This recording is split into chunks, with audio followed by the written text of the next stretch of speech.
chaos to order. From chaos to order. Here we go. From chaos to order. From chaos to order. FC20.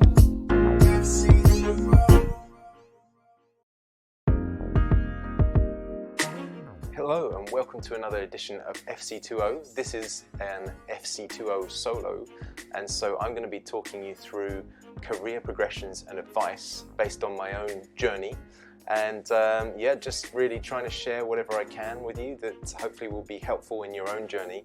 And it's based on requests from my own website and from people that have commented on various podcasts so far. I hope you enjoy the show. Here we go.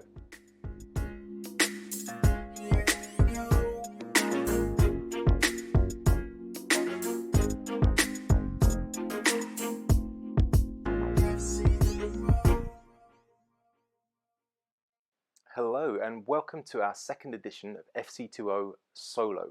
So this is me giving you actually some career advice, some progressions. Now this is something that we did a topics poll on the FC20 podcast tab on the website, and that poll is still there. So if you'd like to contribute your own thoughts as to what you'd like me to talk about in these solo podcasts, then by all means go on there. You can tick one of the categories, or you can suggest your own category. But this is the one that so far has had the most votes. So that's why we're covering career advice and progressions today. So now, I thought the best way to start this would be to actually go into a little bit of my background, which led me into my career. And so I'm going to start out as a kid. I was, and I still am to some degree, a footballer. And around 10 years of age, I was doing pretty well. I played for my local team and I got selected to play for the regional team. And I ended up playing with a whole group of very talented young kids. Several of which were already playing for professional teams, and we made it to the county cup final. We won that, and of course there are lots of scouts there from the professional teams, and again several of my teammates got selected for those professional academy teams, and I wasn't amongst that group. And so I think probably by the age of probably 12, I wouldn't say I gave up, but I recognized that perhaps I wasn't going to make it as a professional footballer, which probably was realistic. But looking back, maybe I sort of ducked out a little bit early. But what it made me do is it made me focus on, well, what else could I do that would allow me to still work with professional footballers and get into football. And so I was considering physiotherapy, this kind of thing, and I think around the age of 14 you have to go through a process at school which used to be called JIG-CAL, and I can't remember what JIG-CAL stands for. I know CAL is computer assisted learning, but it was a whole process where you'd enter all of your sort of aptitudes and interests and so on, and it would suggest categories of jobs that might be useful for you. And I had things like PE teacher and physical training instructor, and I had actuary of all things because I quite like maths. But I also had osteopath came up, and I think maybe even physiotherapist as well. But so that was the first thing that sort of set me off on the path towards becoming an osteopath and moving into the check system and so on. So now, in between times, I experienced, unfortunately, a bereavement. My mum died when I was 13, and what that did for me, I think, was to also give me a sense of compassion for people that were unwell, and to want to help, people to remain healthy, to realize their potential as a human being, and to move into that kind of health field, which fitted nicely with my other aspirations to be involved with football. And also, I think the other thing that it did was it made me quite early on consider life and the meaning of life, death, of course, as well, spirituality, and so on. And so this reminds me of a quote from James Hollins, which is, he says that spirituality, when he's talking about spirituality, he says that religion is for people who don't want to go to hell, and spirituality is for people who have been there. And you know, I'm not trying to say that you know, I suffered terribly, because my father did an amazing job, and we ended up with a step family which was fantastic and supportive. And but of course, it's still an extremely sad event to go through early in your life. And I think it opened me up to the idea of spirituality. So I was always interested in that. So that was kind of set the stage, if you like. And then going into my GCSEs, which is the exams we take here in the UK when you're 16, that I took the various subjects that I selected there, the options, with a view to going into osteopathy or physiotherapy or chiropractic. And you know, I looked into all of those, and I went for interviews at all of the different colleges, investigated where I wanted to go. And for some reason, osteopathy seemed to stand out to me as something that had a little bit more magic than physiotherapy. And I think perhaps in my young mind, and still today, you know, it's an exciting prospect. There's something that's a little bit unknown about osteopathic approaches and some of this kind of more subtle approaches to rehabilitation and optimizing health. And so ultimately, I ended up selecting that as my pathway to go down. Now, at the time in the UK, there were 3 primary schools that were offering osteopathic education. And the primary one was the British School of Osteopathy, which is now called the University College of Osteopaths, or Osteopathy. But back then, that was the biggest college, and that was the one I wanted to go to, because most people I spoke to said that's the key one, go to that one. But there were other people that said, well, there's the European School in Kent, and then there was also a third one, which I hadn't really heard of, didn't know much about, which was called the British College of Naturopathy and Osteopathy. So I sort of diligently went along to each of those interviews, and you know, was really sort of quite impressed with all of them. But the last one I went to was BCNO, British College of Naturopathic and Osteopathic Medicine. And I recall sitting in the interview, and the principal at the time, a guy called Dr. Drysdale, Ian Drysdale, he was explaining to me. In fact, he asked me, so what do you know about naturopathy? And I really hadn't done my homework, so I was sitting there and I said, I'm not really sure. Is it a bit like homeopathy? And he said, no, it's not homeopathy. He said what it is it's looking at nature's ability to heal the individual. And he said what we tend to use in naturopathy is this idea of the naturopathic triad. And I've mentioned this, I believe, briefly in the Punjabi's Model podcast I did. But I may do a full FC20 solo on the naturopathic triad, because it's a profound tool to understand what's going on with your health and how to optimize the health of yourself and your clients and so on. But he said, imagine, you know, that someone has had a car accident and that maybe they've got a bad whiplash or something like that. And he says, so, you know, certainly we can work mechanically. So this is one corner of the triad, is the biomechanics of the triad, biomechanics of the human body. He said, and that's where osteopathy really comes into its own. We can work with the joints that are tight, with the muscles that are spasmed. We can, you know, help to improve the fluid dynamics in the area, so we can drain the area when there's excessive inflammatory fluids and so on. So we can help with the whiplash in this hypothetical patient using osteopathy. But he said, but the thing is that you actually need collagen, for example, to repair the damaged tissues. And so we make collagen using vitamin C. And so if we haven't got vitamin C in the diet, then we need to know how to help patients by encouraging them to eat appropriate foods that contain vitamin C and so on.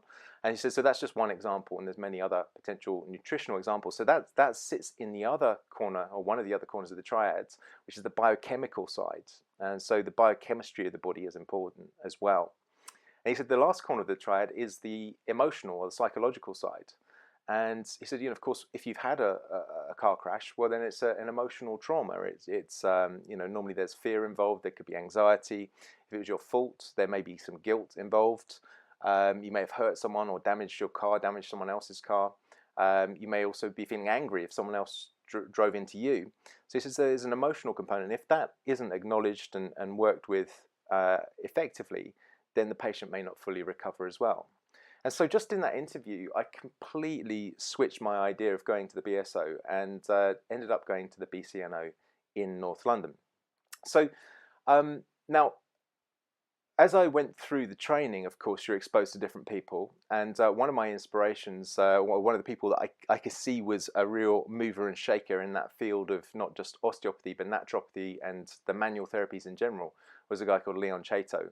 and he had many books out and many advice sheets and so on.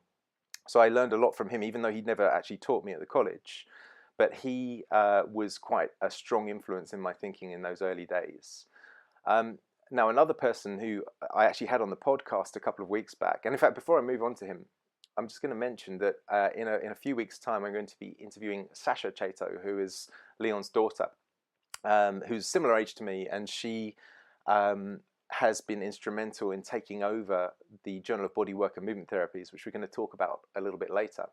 And she also is a very accomplished individual in her own right. So we're going to be talking about both her experiences of growing up as Leon's daughter and all of the kind of challenges that he went through as not just an author and a practitioner, but also as a thought leader and someone who was really trying to change the field and get this naturopathic message out to the general public and to practitioners alike.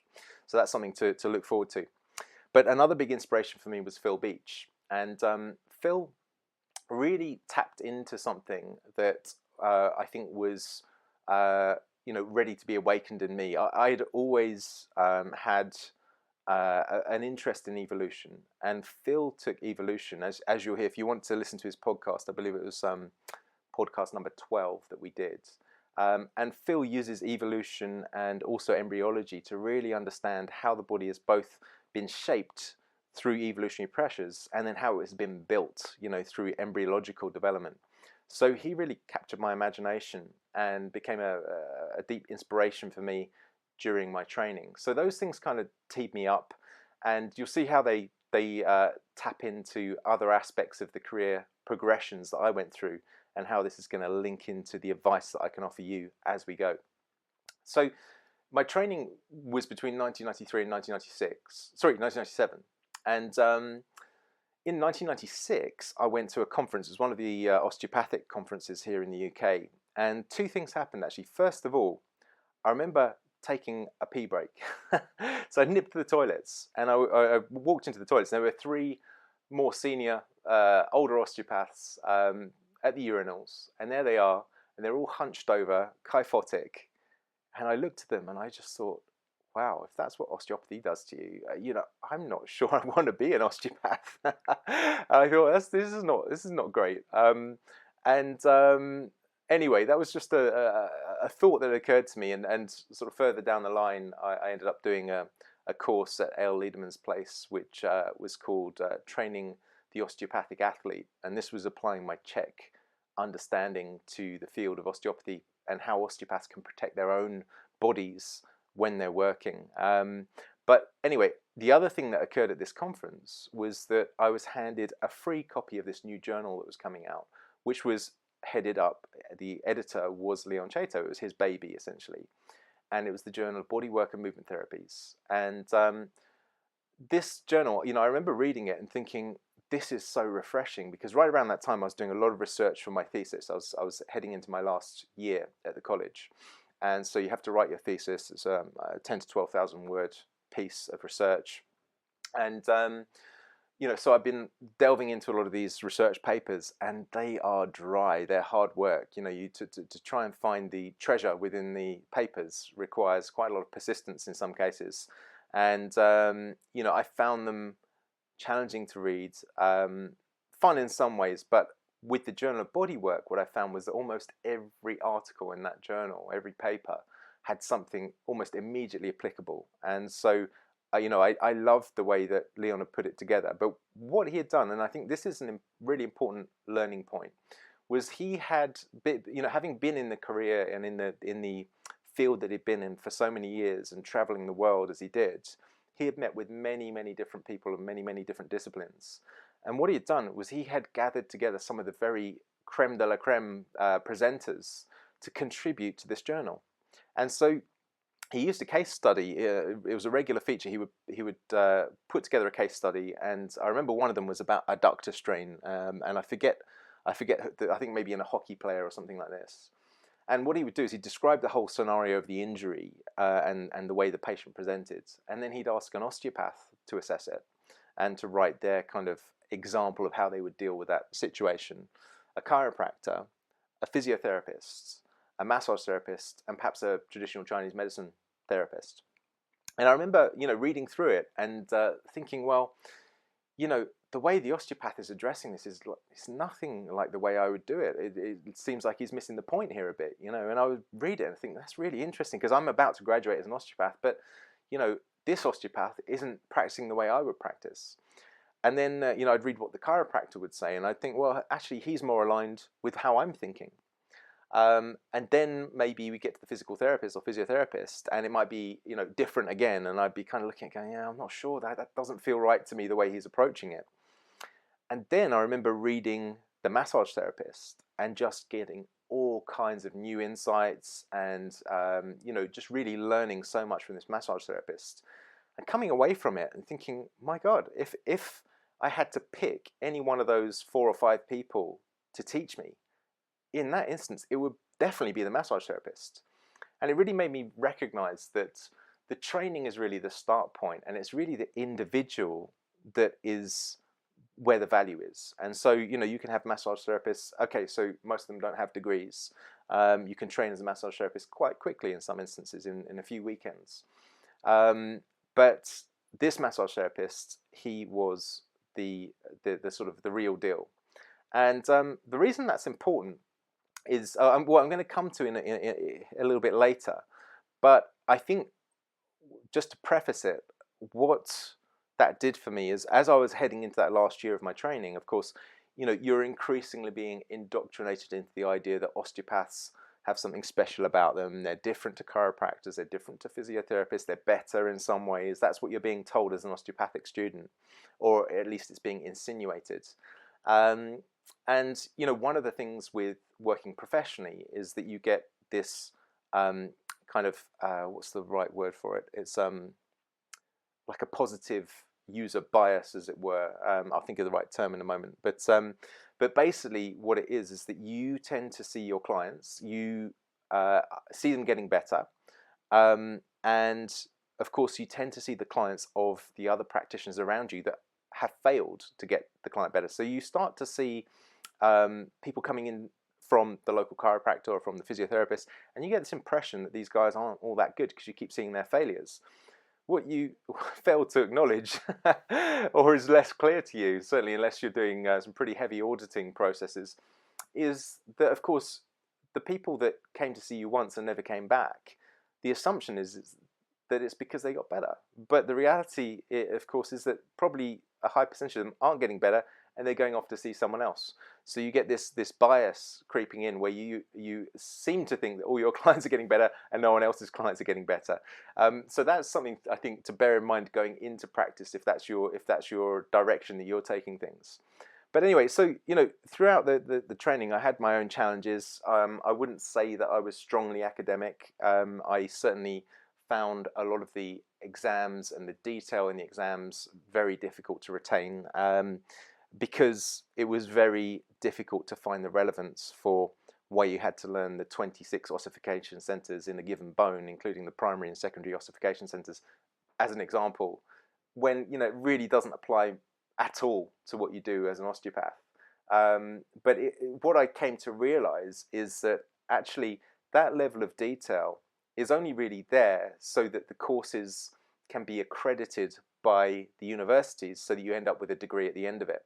So, you learn all kinds of stuff. I would say that realistically, what I learned on my osteopathic training, I probably have retained about 10 to 20% of it, because most of it is irrelevant to how you practice as an osteopath.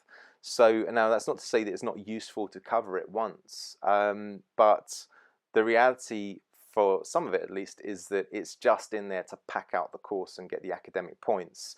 So that's something that I think is worth bearing in mind. I'm going to come back to that later as we reach the conclusion of this podcast.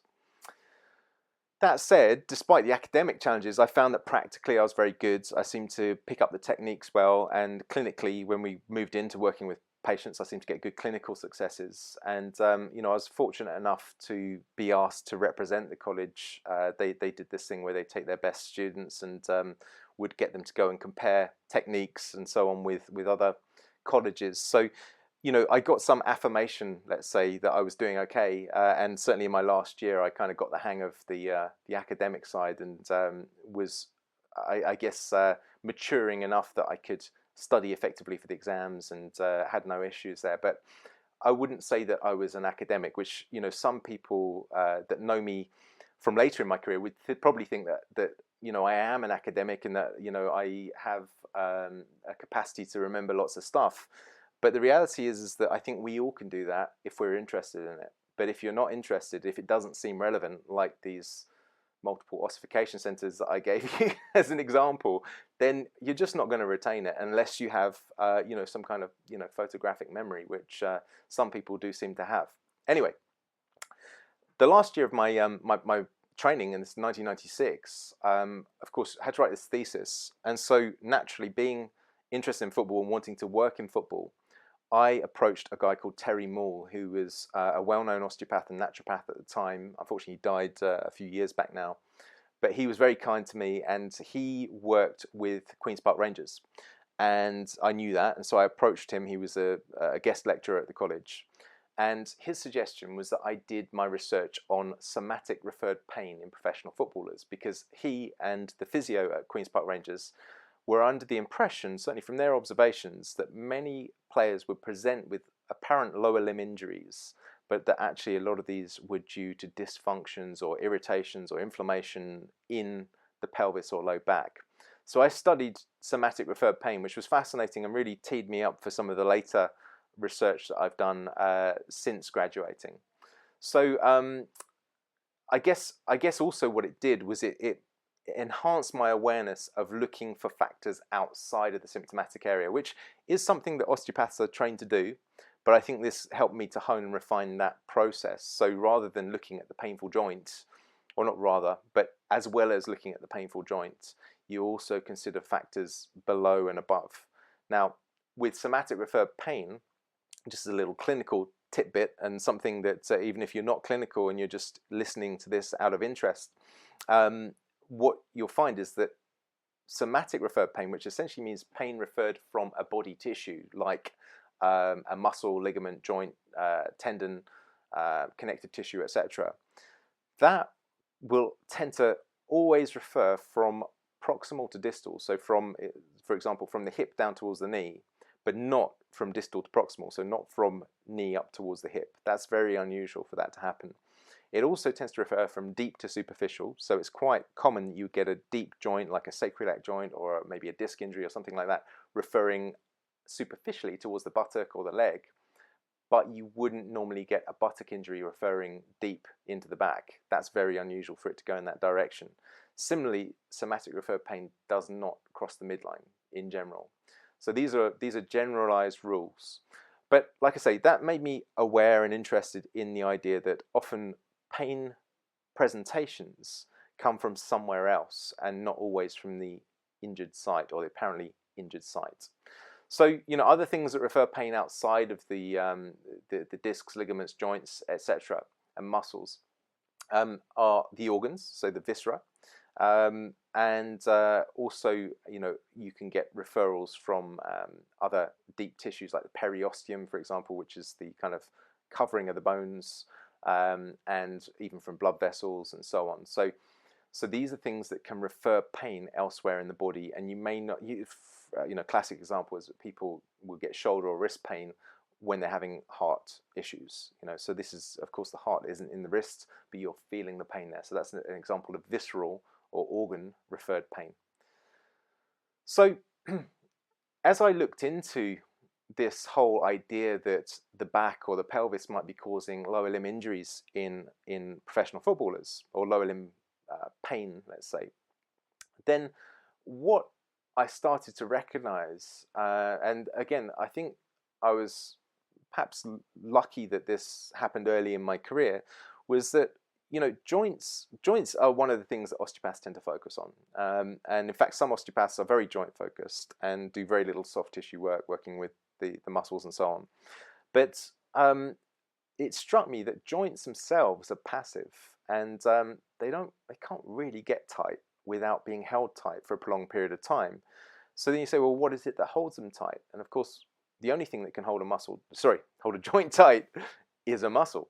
And so, so then you say, okay, well, so if the muscle's held tight, why is the muscle held tight? Well, the muscle is controlled by the nervous system. And so really all roads lead back to the nervous system. And this was an important understanding, and it tied in with a model that had just been made public, I suppose, around that mid-90s kind of time, which was Punjabi's model of joint stability. And of course, that's what I did my last FC20 solo on. So if you want to understand more about that, then take a look at that one. I forget which number it is, but I think it's number 11 or number 10. So in 1997, I finished the thesis, I qualified, and I decided I was going to get out to New Zealand. It was an option for me to get out there so I could get in a little bit of traveling, but also to work in an osteopathic clinic. So I did that, and I landed in a really busy practice, which was fantastic, gave me loads of experience, and the thing that it also taught me was that, you know, when you're seeing between probably 14 and 18 patients a day, I realized there's no way that I want to do this for the rest of my life. It's hard work, and not just that it's hard work, but it's painful. And I remember getting 3-4 months into it, and my wrists were so tight from all the treatment I've been doing that I was trying to treat my left wrist using my right hand, but in doing so it was hurting my right wrist. And so then I tried switching over, and same thing, you know, try and treat your own right wrist with your left hand, and it hurts your left wrist because the wrists were so painful and the muscles were so tired and tight that I started treating my wrists with my own knees and and ultimately getting some treatment from someone else. But I realized that this is quite a heavy impact on the body. And so again, probably quite luckily, early on in my career, I both experienced that, but saw other osteopaths that had been in the game for 15, 20, 25 years, and they too had osteoarthritis in their fingers, they had bad backs. I mentioned the guys that I saw in the urinals that had hyperkyphotic backs, and I just thought, you know what, I do not want to be leaning over a treatment table the whole of my life. So what I think I want to do is I want to mix that up. Of course I want to use all the skills I've got, but I want to mix it up with some writing, with some presenting, with some teaching, that kind of thing. And so that was a kind of early tap on the shoulder to say, you know, let's get some variety into your career. So that's what I did. Now, of course, whilst I was still in New Zealand, I was contractually bound, and of course, you know, did my my work there, which was you know, Monday to Friday, 9 to 5. But about 3 or 4 months in, I managed to break my wrist. So I went out mountain biking and I managed to fracture my scaphoid into 4 pieces, which isn't ideal if you're an osteopath and you've got a lot of patience. And so what we did, so the guy I worked for was very innovative, and he said, okay, you know, they gave me a week or 2 off and said, right, what we're going to do is we're going to line up patients that you can design rehab programs for and give them nutrition and lifestyle advice. And you know, still to this day, he takes some credit for sending me on that path, and I think rightly so. So you know, I was using my naturopathic skills and my very basic rehabilitation knowledge at the time to help patients and to write programs for them. With my, luckily it was my my left wrist that I broke, and I'm right-handed, so I could still write out programs and so on, draw little stickman diagrams. But whilst I was there in New Zealand, there was a talk advertised by a guy who I'd never heard of, called Paul Check. And on his poster for his talk, he had pictures of people squatting and sitting long-legged, and oh, sorry, not sitting long-legged. That's he had pictures of people squatting, and he had pictures of people lunging, and so on. And he called this the Primal patterns. And I thought, well, that's interesting, because that sounds a lot like Phil Beach's concept of archetypal rest postures, which of course we covered to some degree in our podcast with him. But I was fascinated with Phil's work, and I thought, well, you know what, I'm going to go along and listen to this guy, because it was a free talk anyway. So I went to the local rugby club and listened to Paul speak, and I thought, well, first of all, you know, this guy seems to know quite a lot, and he was working with the Chicago Bulls at the time, so you think, okay, he's got some credibility. But I was looking at his qualifications, and he didn't really have any degrees or anything that I could really say, yeah, this guy is super qualified, I can learn from him. But he did have a lot of knowledge, and I think, looking back on it, part of the reason that I gave him the time of day, because of course you are very biased having gone through a degree. You tend to think that other people that don't have degrees aren't as serious about their work as you are. But because I'd had that experience with the Journal of Bodywork and Movement Therapies, and seeing this massage therapist in that journal just give such great advice, I think I was much more open-minded and willing to listen to Paul Chek. So, I did that. I didn't buy any of his merchandise or any of his courses. I just thought, yeah, he's an intelligent guy, got a unique take on things. And that was that. But I'd always planned to go to New Zealand for just 1 year. And by the end of the year, I realized that New Zealand, at that point in 1997, had very little in the way of CPD, so not a lot of continuing professional development. There was no professional football there either. So really, there was my family, my friends, etc. And I decided, yeah, I'm going to come back at the end of this year. And so I came back to the UK and decided that I would enroll on a master's degree. So master's degrees you can do part-time. So I did that, and I was invited to be on the faculty at the British College of Osteopathic Medicine. So that was very, again, nice and affirming that I could go back and teach.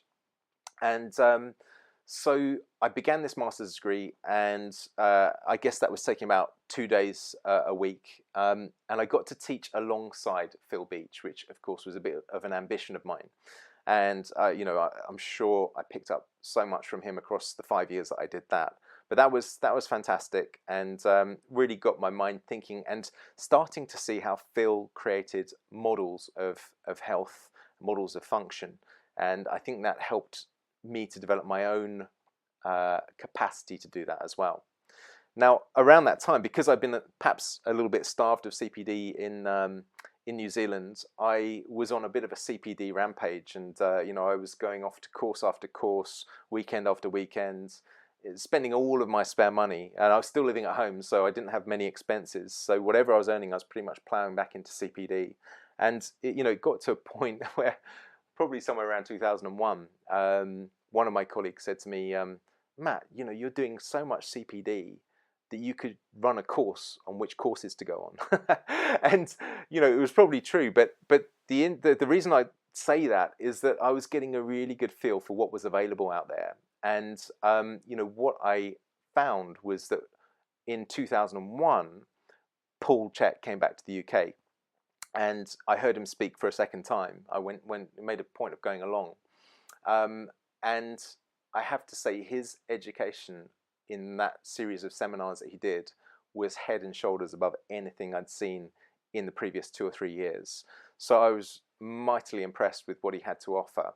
But I've kind of skipped ahead of myself because I was talking about the master's degree, and part of what I did for the master's, again, you have to do a thesis, and this has to be between 15 and 20,000 words.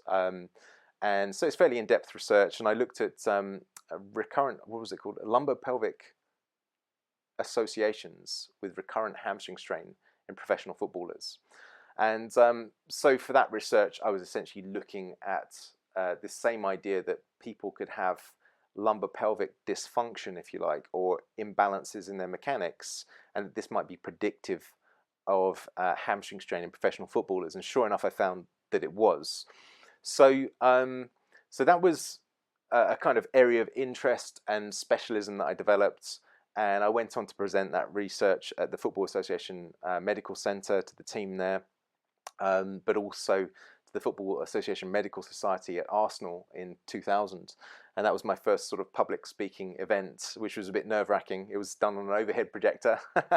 And what was nerve-wracking about it was that, what's his name?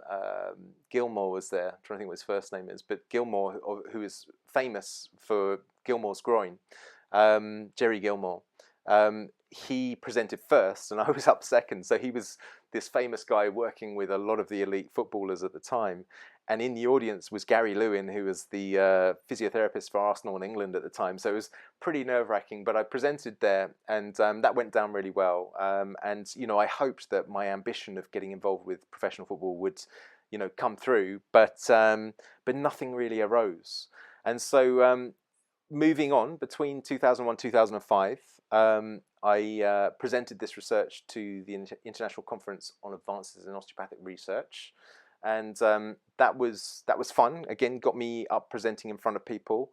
And part of what I found was that the more I stood up in front of people, the easier it became. And I actually managed to get the Best Young Researcher award for that. But part of what I did to try and get myself ready to speak in public was I joined a group called BNI, which some of you may have heard of. It's Business Network International, and this is one of these kind of breakfast meetings that you go to. And I remember I was probably 23, 24, and I was the youngest person in this group by about 20 or 25 years maybe. And so there's all these sort of older established business people, and there's me, this young whippersnapper, and you have to stand up in front of people and give a little presentation as to what you do, and you have to each week stand up and talk about referrals that you can make or referrals that you're looking for, etc. And I did that really so that I could get more confident at speaking. And so that's something that I would recommend. So we're talking about career advice and progressions. I would recommend this really useful life skill to just put yourself in at the deep end and to just experience speaking in front of people. And once you've done it a few times, you realize you can do it. I don't think it ever takes away from the nerves. I think you're always going to get some adrenaline, just like before you play a sport, a game of football or whatever. You're always going to get some adrenaline. It's not because you can't do it, it's just because you're about to perform, and that's a normal physiological reaction. But so I did that. Now at these BNI meetings, I met a guy called Andre Hedger, and Andre was the local dentist, a couple of miles away from me. But he was much more than a dentist. It turns out that Andre is one of the leading TMJ specialists in the UK. And so Andre kind of took me under his wing, and we cross-referred a lot of patients back and forth. He also shared a lot of slides with me and imagery and trained me up a lot. He encouraged me to go on various TMJ courses, which I did.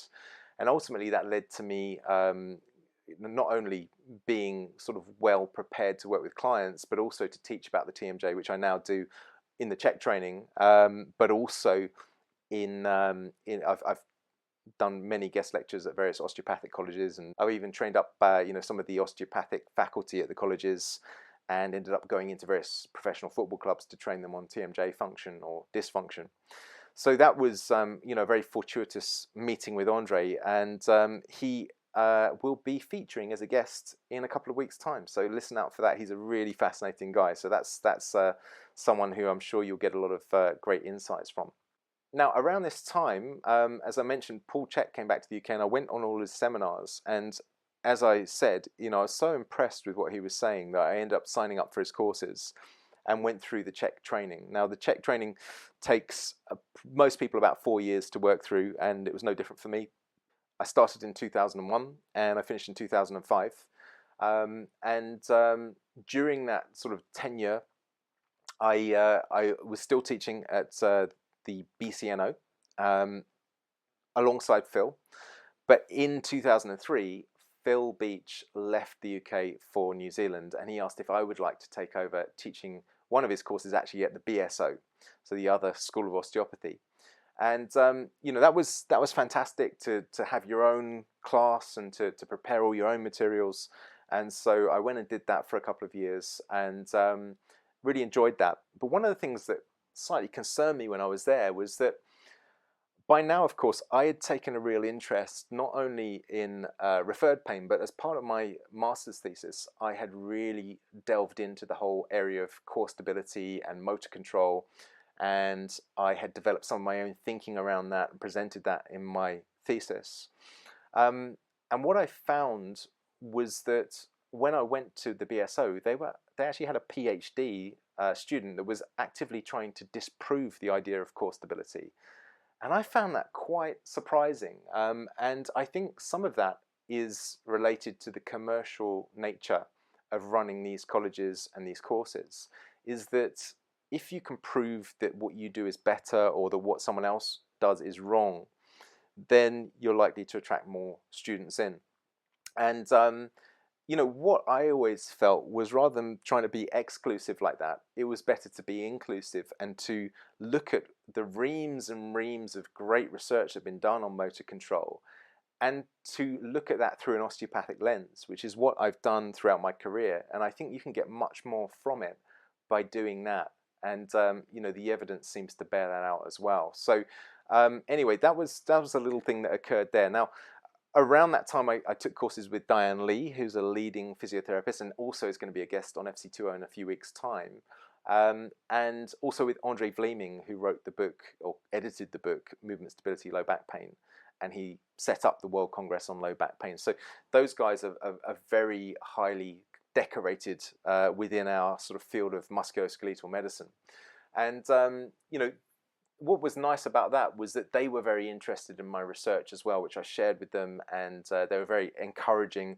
So, you know, I would say that, again, that experience with the Journal of Bodywork and Movement Therapies allowed me to be more open to explore other disciplines and to speak with other therapists in an open way. Also around this time, 2003, I got in touch with Serge Grakovetsky, who is the author of The Spinal Engine. And Serge is an incredible guy and, you know, incredible mind. Some of the most insightful information about spinal function that has ever been published. And he really became a good friend of mine across 2 or 3 years around that spell. And he was the first person, I would say, that I did a big presentation with. So we set up an event at the Royal Geographical Society in London, and we had 350 people, I think, turn up to this event. And so I was really almost having a panic attack while I was waiting for Serge to finish his presentation, and then I stood up and did my presentation. But again, it went down really well. And, you know, so one piece of advice that I would offer is that if you can find people that are masters in their field, and you can align yourself with them and spend time with them, then that's going to really help to project or to amplify both your understanding but also your ability to move up through the ranks and get some awareness and get some profile and so on. So that was a fantastic boon for me to speak alongside Serge Grakovetsky. And also, you know, as Timothy Carroll mentioned in his recent podcast, he said, you know, if you want to be the best, you need to hang out with the best. And so he was talking about hanging out with Deepak Chopra and with Anthony Robbins and people like that. So he did that in his field, which is all about the psychology and behavioral work.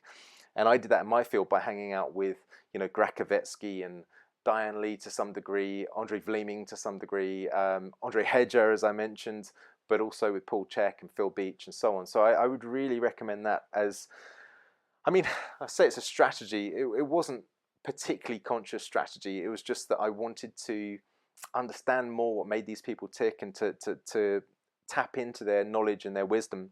And Leon Chaito is another great example of that as well. So with all this in mind, in 2004, I decided that I still hadn't made it into professional football, and it'd been a long journey so far. And, you know, I didn't seem to be making any headway. So I published a paper on my hamstring strain research, which went into the Journal of Bodywork and Movement Therapies. And, you know, with the hope that that might lead somewhere. But again, it didn't particularly seem to open any doors for me.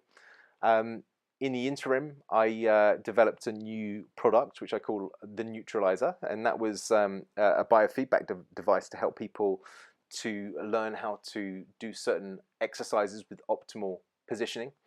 Yeah, there's a whole sort of you know, webinar and product information on that on my site. So if you're interested in that, you can of course take a look. But that was an interesting experience because developing a product is quite easy in terms of getting the prototypes up and seeing if they work and so on, but then actually producing the product and getting it into stock and then getting it on your website and getting things like supportive DVDs and or downloadable videos and all the rigmarole that goes with that, that was a whole different story. And I'll explain a bit more about that a little bit later. You'll get a sense for how long it took me to get that up and running. But so still in 2004, I also was invited to go and do a guest lecture. By now I was doing a fair few guest lectures around different universities. And the London School of Osteopathy was up and coming at the time. So this was a fairly new college. And I was invited by the principal to go in and do a couple of guest lectures on exercise rehabilitation. And this was an interesting experience because I went into the class and was introduced and then left to my own devices. And one of the class put up their hands, and I recognized this guy because he had been on one of the Czech courses I've been on. And he said, "Matt, I just wanted to let you know that the principal just came in and told us that we've got Matt Wallden coming in today. He's going to be talking to you about exercise rehabilitation. And my view on it is that any osteopath who needs to use exercise to help their patients recover does that because they're not a very good osteopath." So it wasn't the best introduction. Now, he hadn't said it in front of me. I don't know if that's better or worse. But the point being that, this was an attitude that's even some of the thought leaders in osteopathy had that kind of attitude, even as recently as 2004. And so, it's another example of how these professions try to imply they have something magic about them and that they don't need to use the best evidence-based research. And indeed, that my big concern with that is that it creates a dependence of the patient on the therapist. And what I was already into and aware of, because I've been practicing my Czech approach since 2001, I was already very aware that it was a far more ethically sound approach to give the patient to get them the tools that they need to get themselves better. It's far more empowering than to make them dependent on you as the therapist. Now, that's not to say that therapy and treatment and so on are, not valuable. They are very valuable and they can be very helpful. There's certain things you really can't do for yourself. But to give someone the tools, not only to get themselves better, but to prevent the injury from recurring down the line, that's what the Czech system is all about. And to me, that felt much more morally sound. So in 2005, I finally got to realize my dream, and I got invited to go in and consult for Chelsea Football Club. And it turned out that in the previous year or two, they'd moved their training ground to just a few miles up the road from me. And one of the guys that had got in with them as their strength and conditioning coach was a Czech practitioner. And he knew that I was local, so he started bringing players out that weren't rehabilitating well. He would bring them out to my clinic. And eventually it got to a point where he said, "Well, why don't I just introduce you to the team doctor?" So I went in and spoke with the team doctor and ended up going in and consulting with various players. And so this really led to me having to hand in my resignation at the British School of Osteopathy, because I had, essentially I didn't have enough time to teach at the BSO and to do my consulting for Chelsea. So, I went into the club, and what I found was that the players themselves were, generally speaking, very keen to see you. They were very keen to find out what was going on, what your opinion was. They looked up to you. And this was a little strange because having been a fan of football all my life and having seen all of these players on the TV, suddenly they're there in the room with you and they're looking up to you for your opinion because they're interested in how you can help them. And so you kind of become the star in that environment. But the thing was that the physios and the other team members were kind of looking over their shoulder to say, "Well, why is this guy coming in?" It felt like the guys they couldn't help quite clearly were the ones I was being asked to come in to look at, and because they were the ones that weren't getting better. And if they were getting better through the standard physio approach, then fair enough. You don't need a consultant to come in. But when they're not getting better, you ask a consultant to come in. And so I went in, and it made for a slightly uncomfortable environment. But what was even more interesting to me was that, a setup like that, and this is an important point in terms of advice. If you're looking to get involved in professional sports and your approach is holistic, then you're likely to have quite a challenging time going into a multidisciplinary setup like that. And the reason I say that is that I work with several players, one of whom clearly had a gluten intolerance. Every time he ate gluten, he would bloat. He had immune sensitization as a result. He was sneezing at the slightest hint of dust or pollen. And his abdominal wall function was extremely low, which for an international level footballer is not great. Particularly when you consider that, first of all, the lower abdominal wall, which was particularly weak for him, is synergistic with the hamstring group. And so in other words, they support each other in their function. And if his lower abdominal wall isn't working so well, then the hamstrings have to work harder. And this guy was getting repetitive hamstring injuries. So, I explained all of this to him. It made sense to him. Send a report in to the team doctor, explained it to him. And I got a response to say, Matt, nutrition is not your area. I've got you in as an osteopath, even though I was really practicing more as a Czech practitioner at that point. And so, you can't be advising on nutrition, which you could say, okay, fair point. But then the doctor went on to say, and besides which, a gluten-free diet is a miserable diet, and it's a diet that no professional athlete can survive on. It's extremely rare for people to have gluten intolerance, less than 1% of the population, and so, thanks for your advice, but we won't take it.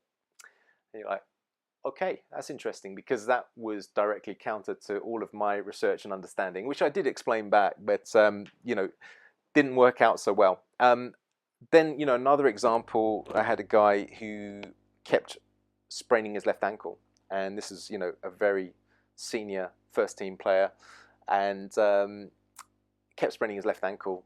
And it turned out, when I assessed him using the Czech methodology of the totem pole, which some of you will be aware of, you look at higher reflexes, and interesting enough, this links back into Andre Hedger, because this guy clearly had a TMJ issue on the left-hand side, and in addition to that, he had tight musculature in the upper neck, which is very common with a TMJ issue, and that was meaning that he was holding his head out in a leftward tilt.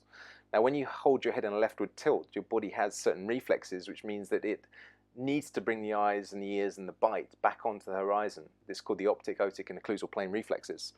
And so what he was doing is he was swinging his pelvis out under him, so his center of gravity was moving to the left, and that meant that he kept spraining his ankle. But, of course, the rehabilitation approach was to rub the ankle, to ultrasound the ankle, to stretch the ankle, to do proprioceptive work at the ankle, and no one was looking at the top ends. So I explained this to the team doctor, didn't seem to buy into it. That player eventually moved on, went to another club, and then on to Bayern Munich, and ultimately he had a very long and illustrious career, because Bayern Munich are super switched on with those kinds of things. So, so the reason I tell you the stories is not to sort of say that, I was right or that they were wrong or whatever, but to say, if you're going into a multidisciplinary team, then, the doctor was upset I was looking at his teeth. He was upset that I was looking at his TMJ, because that's the realm of the dentist, the team dentist. Another person, I was looking at his feet when he had a knee problem, and saying, well, that's not what we want you to look at. You've come in to look at his knee. The podiatrist deals with the feet. So these are the kinds of challenges that you'll meet. And of course, the podiatrist wants to look at the feet and doesn't want some other person coming in and advising. So if I were to go back into a setup like that now, I would advise myself, and I would advise any of you, that if you're working holistically, you need to either toe the party line and do what you're told, which is one way to work, and some people are quite happy to do that. For other people, I would say, if you want to be more true to your training and what you believe in, then you really need to upfront explain, this is how you work, this is what I'm going to be offering you. If that's what you're after as a club, then fantastic. And if you're not, then perhaps I'm not the right person for you. And so really in that way, you probably want to be working as the right-hand person to the team doctor, because generally the team doctor is the gatekeeper, the person that decides where the player goes, who they go to for treatment and for rehabilitation. So now we're still in 2005.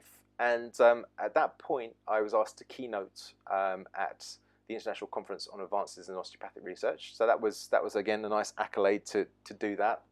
I would have been about 30 years old, and I was working for Chelsea and keynoting at conferences. I was asked to write a chapter that year as well for Leon Chato's book called Naturopathic Physical Medicine, which is available on my website. And so I really felt like I had made it and like I was doing really well. And the next thing that came along was that I decided, now I've finished the Czech training, what I'd like to do is to train up as Czech faculty and to actually teach these courses, which was a fantastic learning experience. And even still now, I love teaching because that you always learn through teaching. And one of the quotes this reminds me of is a quote from David White, who's a great sort of inspiration of mine. And David White says, he's talking about poetry, but I would say that this is actually true of presenting, and it's true of teaching, and it's true of working with patients as well. And he says, the art of poetry, you could insert teaching or treating or whatever, the art of teaching is overhearing yourself saying things you didn't know you knew. And now you might listen to that and go, well, hang on a second, as a teacher, you're supposed to know everything. But that's just not practical. And I think any teacher that thinks that they know everything is not likely to be a good teacher. What I always try to convey when I'm teaching is that I'll share with you my experiences. I'll aim to keep us on track with the course. But if you want to share your experiences, or you've got questions that I can't answer, I'll do my best to answer them. If I can't answer them, I'll probably know where I can find the answer, or know someone who can answer it for you. So that you don't want to be bullshitting people when you're teaching or when you're presenting.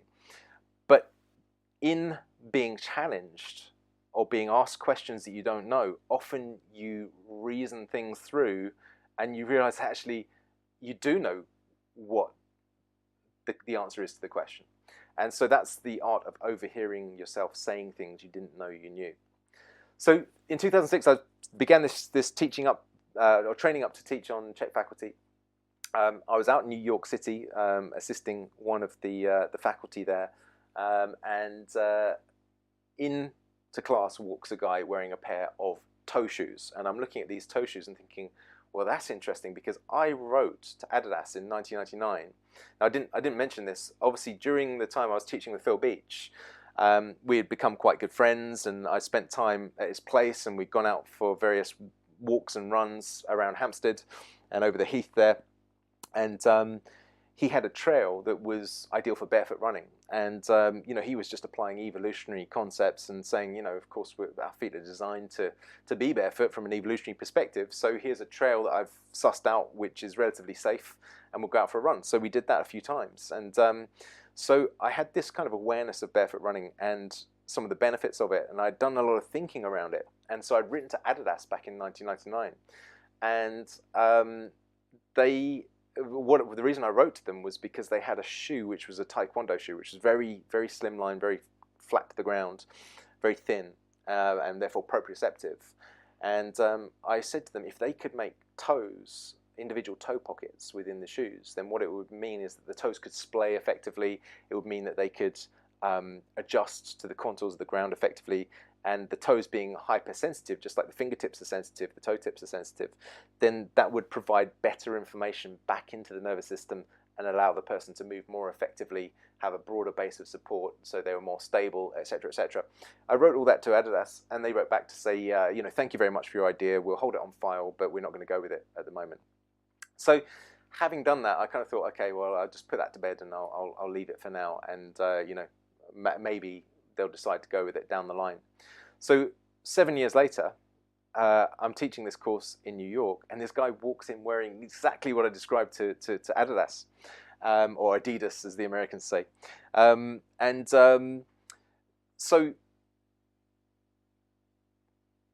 I asked the guy where he got his shoes from, and he said, well, I know someone at Vibram, and but there's a shop a few blocks down called Tip Top Shoes, and I'll take you there and we can get a pair after class. So we went and bought a pair. I absolutely loved them. I thought this is exactly what I had in mind, and so I basically was in them from that point forwards, and I haven't really taken five fingers off since that time. But the end result of that was that I got in touch with Vibram to say, look, I'm writing this chapter that I mentioned for Leon Chaito in a medical textbook. It's on rehabilitation. It's natural medicine, and so I'm looking at evolutionary processes, and of course barefoot running, barefoot walking is part of evolution. So there's all kinds of benefits to it, and I listed a few of them, and I said, so if you'd like me to take some pictures of my models wearing your shoes, I'll be very happy to feature them in the chapter. So they agreed. We did that, and off the back of that, they were saying, well, hang on a second, so what benefits are you talking about? So I listed them out, and they said, well, have you got any research for this? And I said, well, yeah, I've got all the references. It's a medical paper or medical chapter, so I have to have the references. So I sent them the references, and bit by bit, it turned into a whole discussion where ultimately I offered to distribute the product to the UK. So we did that, and interesting enough, the first batch of shoes we actually had them over for a evening that I put on in the same Royal Geographical Society where I'd spoken previously with Serge Grakovetsky. But this time we had Diane Lee over, so I mentioned Diane already. We had Lynn McTaggart, the sort of investigative journalist. We had a chiropractor, an orthopedic surgeon. We had the same osteopath that I mentioned earlier, who said that exercise, osteopaths that use exercise do so because they're not good osteopaths. And we had Paul Check. And what we did was we called this event Who Owns Low Back Pain? And Who Owns Low Back Pain was supposed to be a little bit of a kind of antagonistic marketing title, in as much as it, is it the osteopaths that own low back pain, or is it the chiropractors or the physios, or is it the surgeons, and so on. And of course, ultimately the goal was to get people to recognize that it's not really any of the professions that own it, it's the individual that has the low back pain. And there was some degree of success with that. I won't go into the stories around that just now, but what we did have at that event was we had our first batch of 5 fingers, and so we gave a few to the presenters before we started. So they're up on stage trying them on. I remember Diane Lee wiggling her toes around on the desk, and ultimately in the break we sold out. I think there was 60 or 70 pairs of shoes, but we had 600 people along to the event. And we sold out in the break in 15 minutes. So that was amazing. And I think Vibram then thought, well, hang on a second, there is a market for this in the UK, and there's a medical market for it. Okay, let's get Matt involved. So that was what led into me distributing the Vibram 5 fingers and setting up the company Primal Lifestyle. So Primal Lifestyle, of course, was really referring to this whole primal movement, which actually in 2006 wasn't a movement yet. It only really kind of kicked off in 2009. 2010 maybe, but there were a few people talking about it. So Mark Sisson was one of them, and he was my first guest on FC20. But Primal Lifestyle essentially was my best efforts at doing what Mark Sisson has done much more successfully, and it became really the vehicle of our distribution business of the Vibram 5 fingers, which I did between 2007 and 2017. Now, that was. I will talk a bit about that in terms of career advice and progressions, because it's interesting working with products versus working with people. But I'm going to continue with the story, and we'll come back to that as we go through the years. So we're still in 2006. Now, in late 2006, my father died. And, of course, that was both a very sad time again, but also really opened me up to spirituality even further. I experienced around that time, in fact, just a few weeks prior to my father dying, I experienced my first shamanic journey with Paul Check. So by now, Paul had been practicing shamanic techniques for 2 or 3 years and working with them on himself and with clients. And so he was in the UK and asked me if I would go and do a shamanic ceremony with him. So I did that, and it was profound. Not just because of what it was, but I think because of the situation of my father being terminally ill. But what I came to realize shortly after him dying was that it's much easier to lose a father when you realize you're surrounded by them. And this was a piece of advice that I've given out now to many people. And I think what we don't recognize is that we are so interconnected and we are so supported. And I remember my brother acting in a very fatherly way to me at times, and some of my best friends doing the same, and some of my colleagues doing the same, and Leon Chato doing the same, and Paul Check doing the same. And so you start to recognize that there is the father archetype in all men, and that comes through when you need it. And of course, it doesn't take away from the sadness of losing your own father. But we are very much interconnected and very supported. We just have to be willing and able to accept that support and to ask when we need that support. So Now moving on into 2007, I started working with an elite sprinter in 2007, and this led to me training with her, or training her, I should say. I wasn't actually doing the training myself, I was training her. And once a week, I would travel up to North London and would go to Linford Christie's training group. So Linford Christie, the Olympic champion sprinter and world record holder back in 1992. And so it was always fascinating to see him and to see his athletes. Of course, some of the best athletes in the UK were training there. And one of the things that struck me about that meeting was that, you know, the girl that I was working with was really struggling financially, and this is not uncommon for athletes that are just on the fringes of making it. You know, they really can't work full time because they're training hard, but at the same time they can't get a grant because they're not quite at the performance level. You know, so some of these, the very top guys that tend to make the Olympics or the World Championships, they will typically get lottery funding or grants to support them through their training. But the ones that are just on the fringes trying to make it in, they really struggle. And she was in this exact position.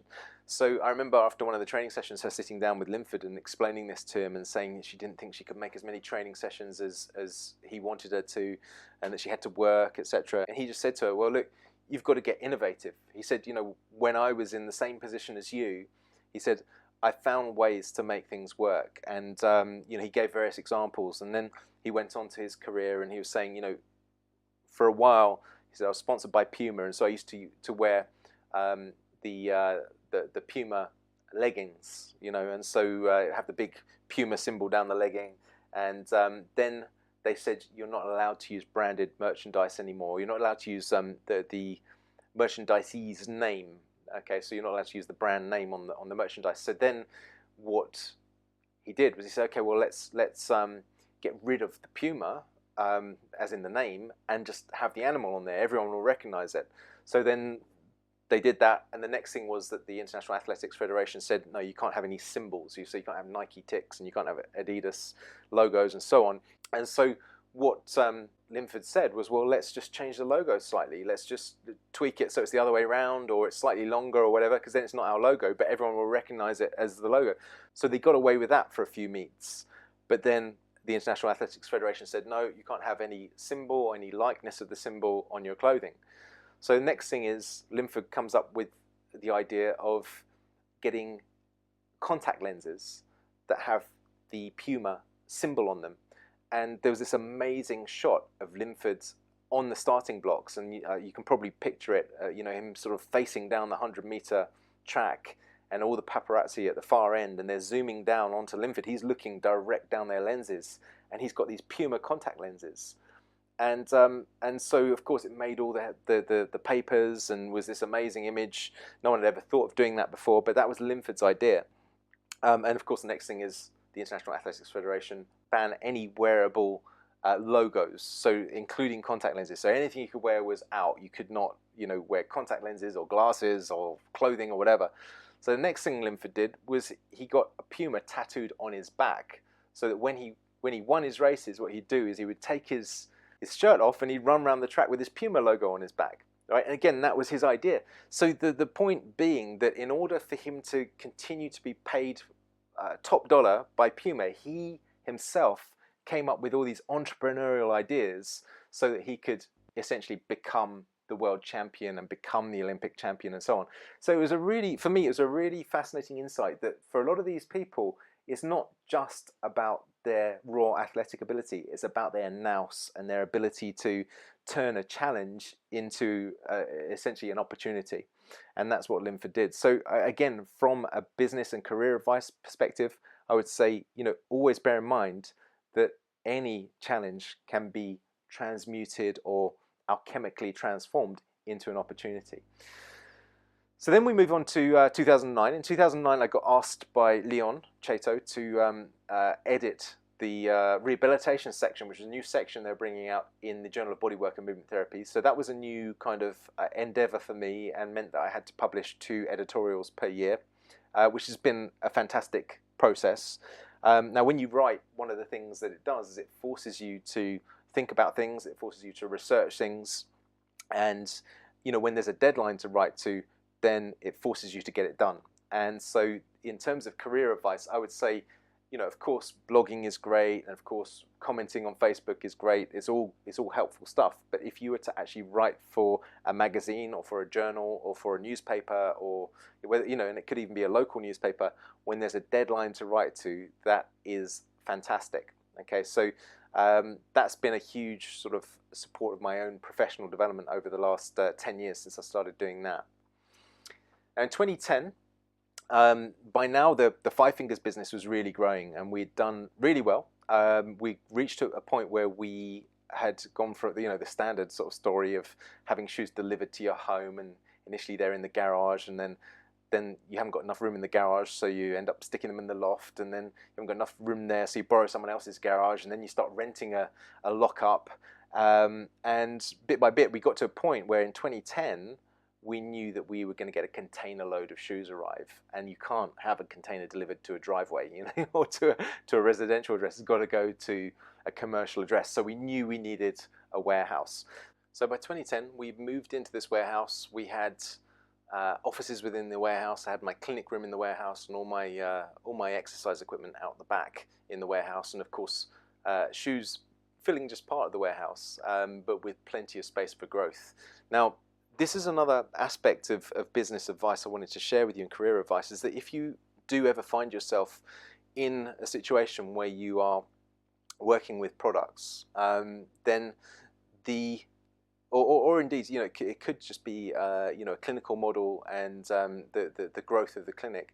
One of the challenges of growth is that it needs to be funded, and in particular when you're dealing with products.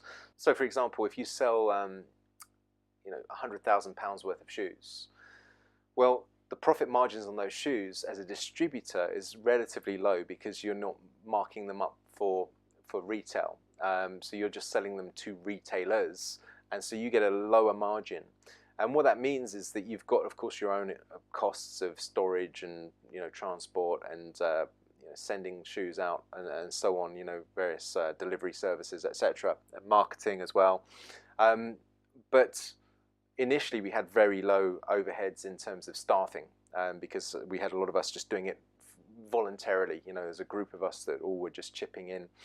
But nevertheless, if you sell, let's say, £100,000 worth of shoes, well, if your margin is only, about 20%, then what that means is that you've only got £120,000 worth of cash. So you got bought in £100,000 worth of shoes. You sell them, you get £120,000 for that, and then you've got to not only fund the whole business and pay your taxes, etc., but you've got to buy shoes for the next year. Now, the problem we had was that because the growth was so strong, we needed £200,000 worth of shoes for the next year, and we couldn't afford to buy them in, and so we needed investment.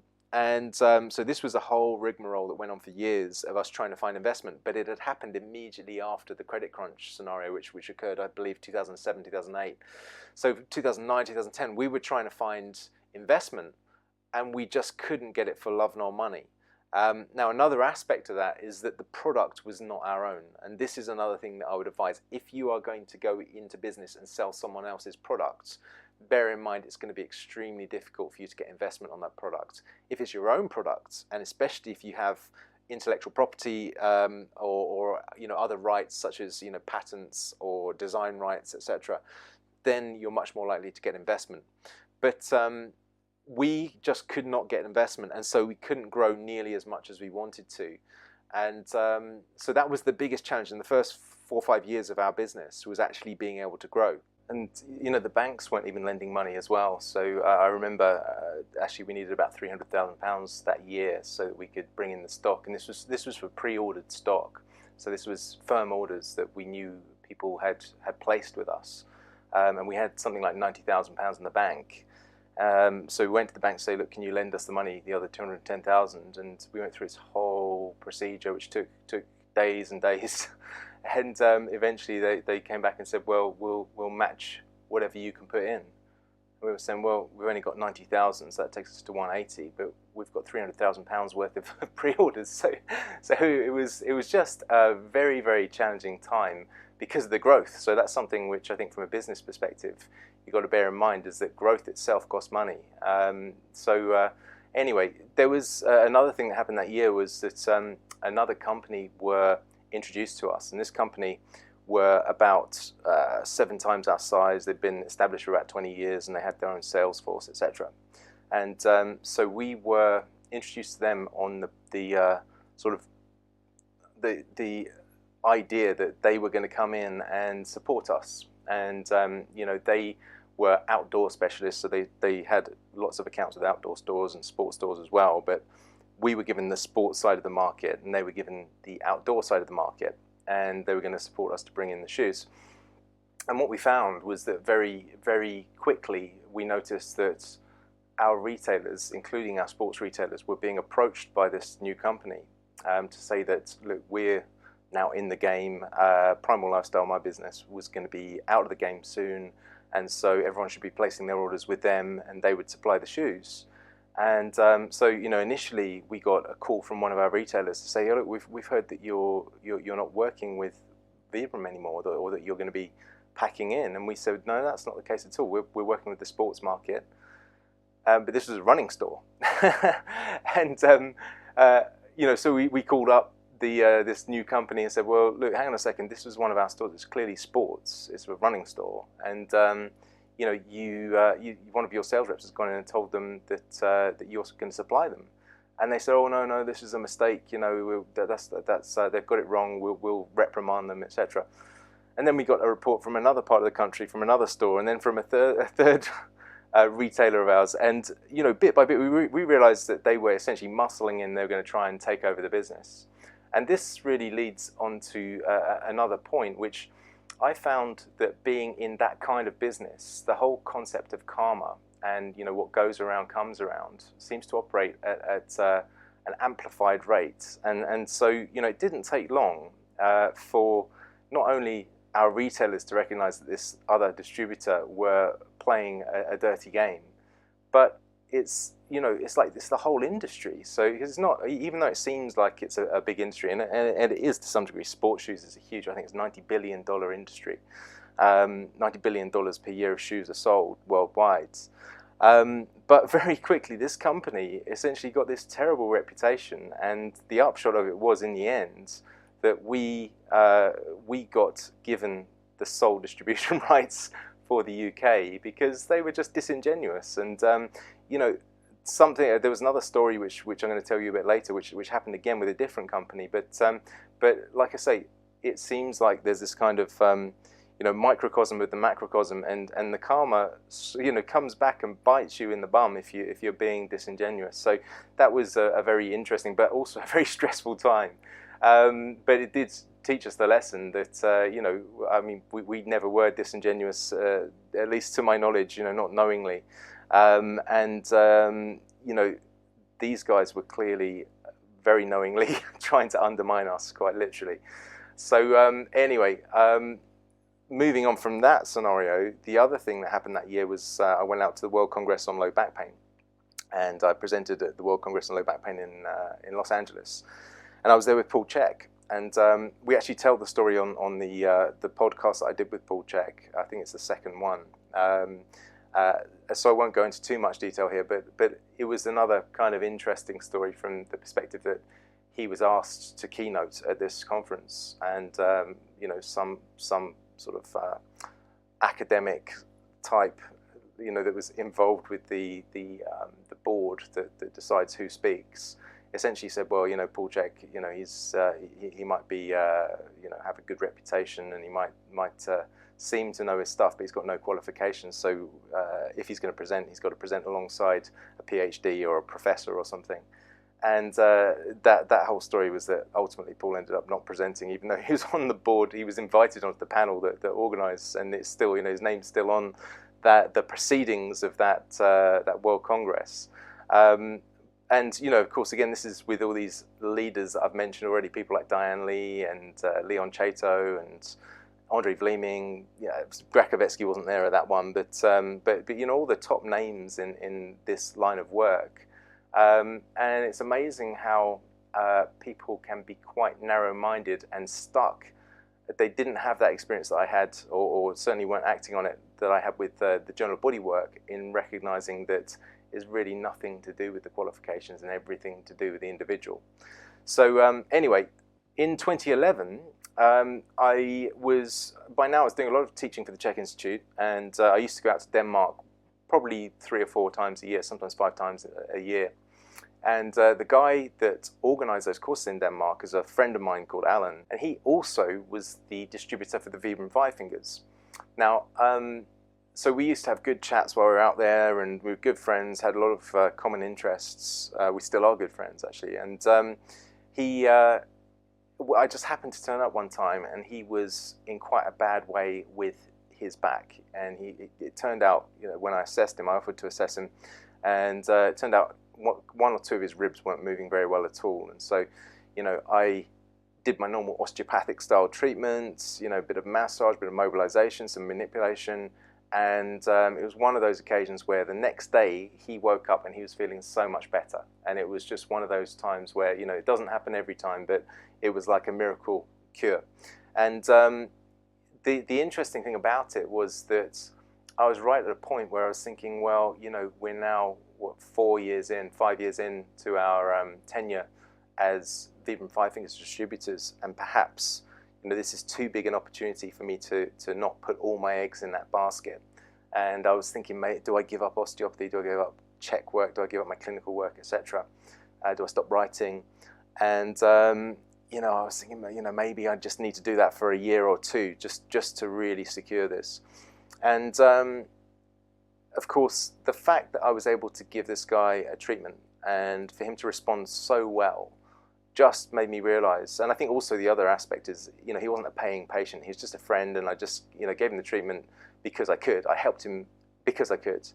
And it made me realize that's such a gift. It's such an amazing thing to be able to help people. And I realized that there was no way I was ever going to give up my clinical work.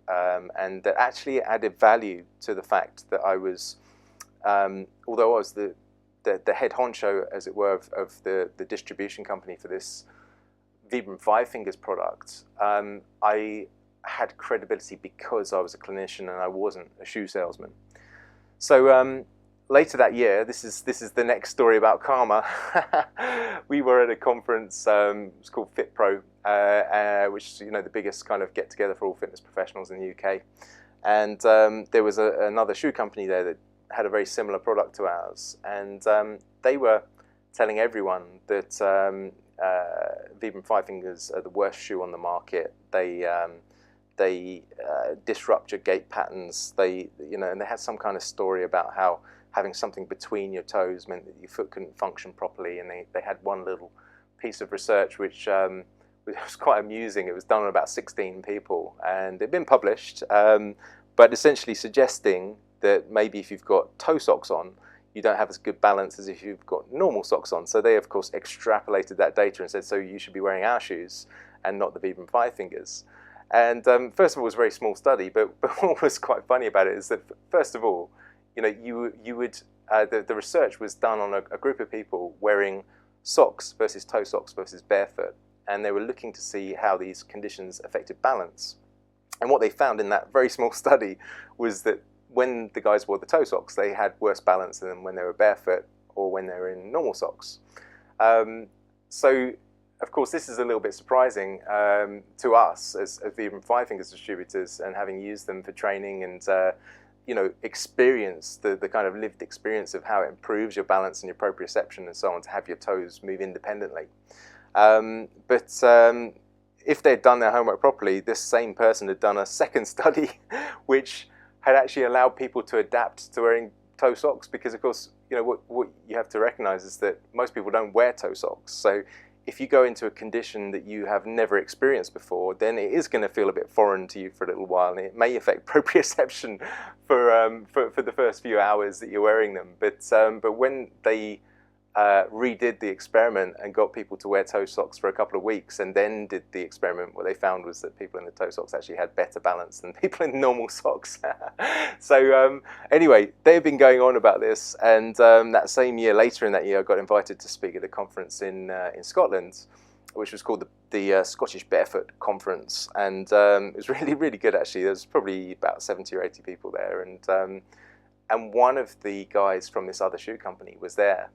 And so I brought this up, and it didn't go down too well, as you can imagine. But the point is that, you know, if you tell porcupines or try and manipulate the data a little bit just to suit your commercial needs, which of course happens all the time, then it does come around to bite you quite hard in the backside. And again, just another example of how, yeah, of course we have to speak our truths, and of course we have to look for evidence for what we do, but we also have to be diligent in looking deeper.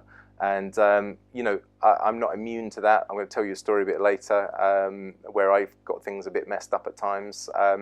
But the important thing is to be able to adapt to that and to have the humility and humility actually, you know, literally comes from the word humus. So it's literally that you feel like you want to melt into the earth. Yeah, that you are, what's the phrase? That you are returned to the soil of your being, to the ground of your being, like you want the earth to swallow you up because you've got something completely wrong. You're humiliated. But anyway, so the next thing, moving into 2012, now in 2012, we ran our own conference, which was called the Barefoot Connections Conference at the Natural History Museum. And we had Paul Check there, we had Barefoot Ted there, who of course I've done a podcast with, and it's a great podcast actually, so you'll enjoy listening to him if you haven't heard that one. He's the star of the Born to Run book, if you're not aware of who he is, and he ran all kinds of races barefoot and at a very good level, and then in five fingers and sandals and so on. But anyway, you can listen to the story on the podcast. But we also had Louis Liebenberg, who I'm hoping to have on as a guest on FC20 in a few weeks' time. Yeah, this company turned up to that event because we invited them, because it was about trying to connect the barefoot community. And yeah, well, you know, it didn't go down too well. The guy who presented for them was good, gave a nice presentation, but unfortunately, because Paul Check knew some of the background that I had shared with him, he absolutely laid into this presenter in the question time, and they left fairly swiftly after that, which was, again, just a bit of an example of karma when you're stood up in front of 150 people and you're being humiliated again. So, but it was a great event and got lots of positive feedback. Obviously fantastic to be at the Natural History Museum, and we picked it because the whole barefoot story is so congruent with evolution, and you know, of course, just a wonderful venue to go to. And that's actually available if you're interested in seeing that. We actually have the videos of that on our Vimeo channel, which I'll provide details to in the show notes. So business challenges that year, we had, in fact, major business challenges. The stock that we had ordered that year arrived late, and it was our biggest year so far. We had taken on a team of sales agents. We had quite an expensive PR company working for us in London. We had 6 or 7 people in the office, and all kinds of consultants coming in, and so we had very big overheads, about £50,000 a month. And the shoes that were due to arrive in January arrived in April. And of course, the shoes that were due in February also arrived in April, and the March delivery arrived in April. And the biggest challenge there was that we were never cash rich as a company because we were in growth, so we didn't have plenty of spare cash in the background. And so we had forecast that we could afford to bring in the shoes in January. We had all these pre-sales, so we knew those shoes were going out. We'd get the money in from those shoes, and that would allow us to buy the stock for February. And then the stock for February would arrive, and that would allow us to buy the stock for March, and so on. But when it all arrives in April, not only do you have no cash flow, but you've just had 3 months with no stock coming in and a £50,000 per month overhead, so you're £150,000 down. And then, of course, the retailers don't want to take it because they ordered it for January. So it was an absolute nightmare, and we managed to, well, it looked like we were going to go bankrupt or go into insolvency. But we managed to negotiate with Vibram that they would give us a credit line, which they did kindly, but obviously they recognised where the fault lay. And so we got through 2012. Now, I'm going to come back to that story in a moment, but we also had a very interesting meeting in 2012 because we were invited to Wasp's Rugby Club. And Wasp's Rugby Club, as most of you know, but if you don't, they're one of the kind of premiership teams here in the UK for rugby union, and one of the best teams in the premiership. And their strength conditioning coach loved the shoes. A couple of their senior players, James Haskell was one of them, loved the shoes, and they wanted us to take some in for the first team to use to train them. So we went in, did that, explained all the ins and outs, the pros and cons, how to transition, etc. And then we were invited to go and have lunch with them in their canteen afterwards.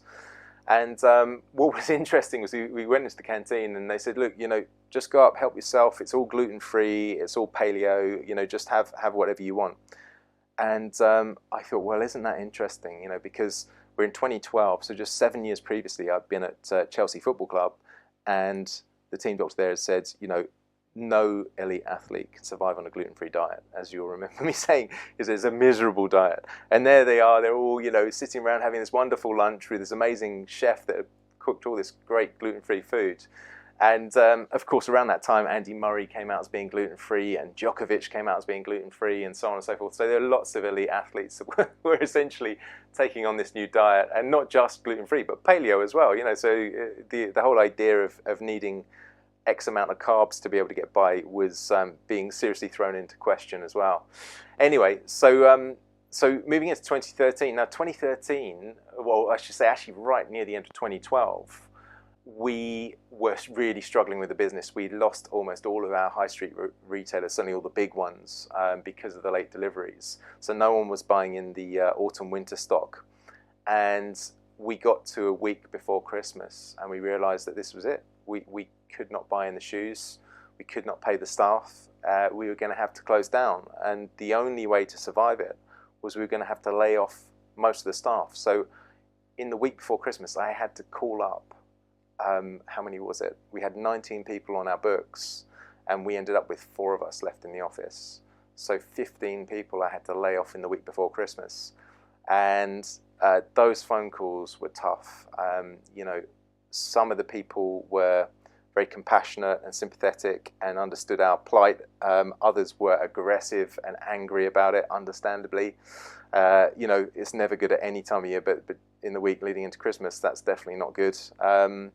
And I just remember, I was in tears making these phone calls, sometimes because of people's compassion, and sometimes because I get off a call, from someone saying they couldn't afford to buy their kids Christmas presents anymore, and so that was tough, and it hit me and my business partner Mike pretty hard, but we kind of survived and scraped through. But we had booked onto the London Marathon for April 2013, and of course we started our training like you're supposed to, somewhere around November, December time. But with this whole business collapse happening, I just, of course, didn't have the energy or any focus on doing any training, and it kind of got to early February, and we realized we kind of survived this and got through it, and it looked like we were going to be able to make the business work for the next year. And we suddenly thought, shit, we've only got like 10 weeks or something until the marathon. And so we got into our training, but with probably a degree of what we used to call adrenal fatigue, but probably as HPA axis dysfunction is a more accurate term. But the stress of it had knocked me sideways a bit. So did as much training as I could within reason, and we just agreed, look, we'll get around the course, we're fit enough, but we're just obviously not going to get a great time. So we went on with the training, got to marathon day, and in fact a week before the marathon I went out on my last training run, just a sort of a fairly short one, maybe 8 or 9k, and I decided I'd do a trail run because I didn't want to run the road so much. I've been doing a lot of road running, and I thought it would just be better for me to get off road. So I did that and decided to take this trail that I hadn't taken before. And I'm running along this trail, and it's alongside a hill. So I'm kind of running on the side of a hill. And this trail went on, and it went on, and it went on. So you can imagine one foot's really pronating and the other one's really supinating. And I'm running on and on and on. And then I got a pain around my fibula head, and it started to ache a little bit, and then it got really sharp. And then I started to get visions of, this is an old football injury I had. And I had a football injury, maybe 10 years previously, which I struggled to shake for a few months, but it was right around that fibula head. And anyway, I thought, I'm going to have to stop and walk for a bit. So I walked, and anyway, I managed to make it back home with a bit of run-walk kind of combo. It didn't feel too bad, but it was a little bit concerning a week before the marathon. Anyway, didn't really think anything more of it because I didn't do any more training, and it didn't bother me at all after that. So marathon day comes around, and we got up to London. Obviously, fantastic carnival kind of atmosphere, and off we set. And we decided we were going to try to do it in about 4.5 hours. We thought we could probably manage that. We thought under 4 hours was a bit of a push, considering the lack of training we'd done. So off we set with that group, and we were right on track. And we got to about 12 miles in. It's just around the point you go over Tower Bridge. And just as I was running up onto Tower Bridge, suddenly I got this pain back again. And it was fairly quickly, within a few hundred meters, it was quite severe. And I said to Mike, my business partner and brother, actually, I said, look, I'm going to have to walk for a bit because my leg's killing me. And he said, no, that's fine, mate. Let's just walk for a bit. So we walked for a bit, and it eased off. So I said, okay, let's try running. So we ran for a few hundred meters, and then it got to a point I said, look, I'm going to have to stop again. So we walked for a bit. I said, look, I think probably if we can just find the next medical station, then let's go in there, get it taped up, and it'll be fine. And so sure enough, we found this medical station, went in there. Oh no, sorry, we're all out of tape. I'm like, oh, okay. He said, I can give you painkillers. And I was like, no, I don't think I'll do that. I don't think that's a particularly good idea. So I said I'll just go on to the next medical station. And so off we went, and same thing, run for a little bit, walk for a little bit, run for a little bit, walk. And it got to a point where I just couldn't run anymore. I was not only in pain running, but I was in pain walking, and I started to limp.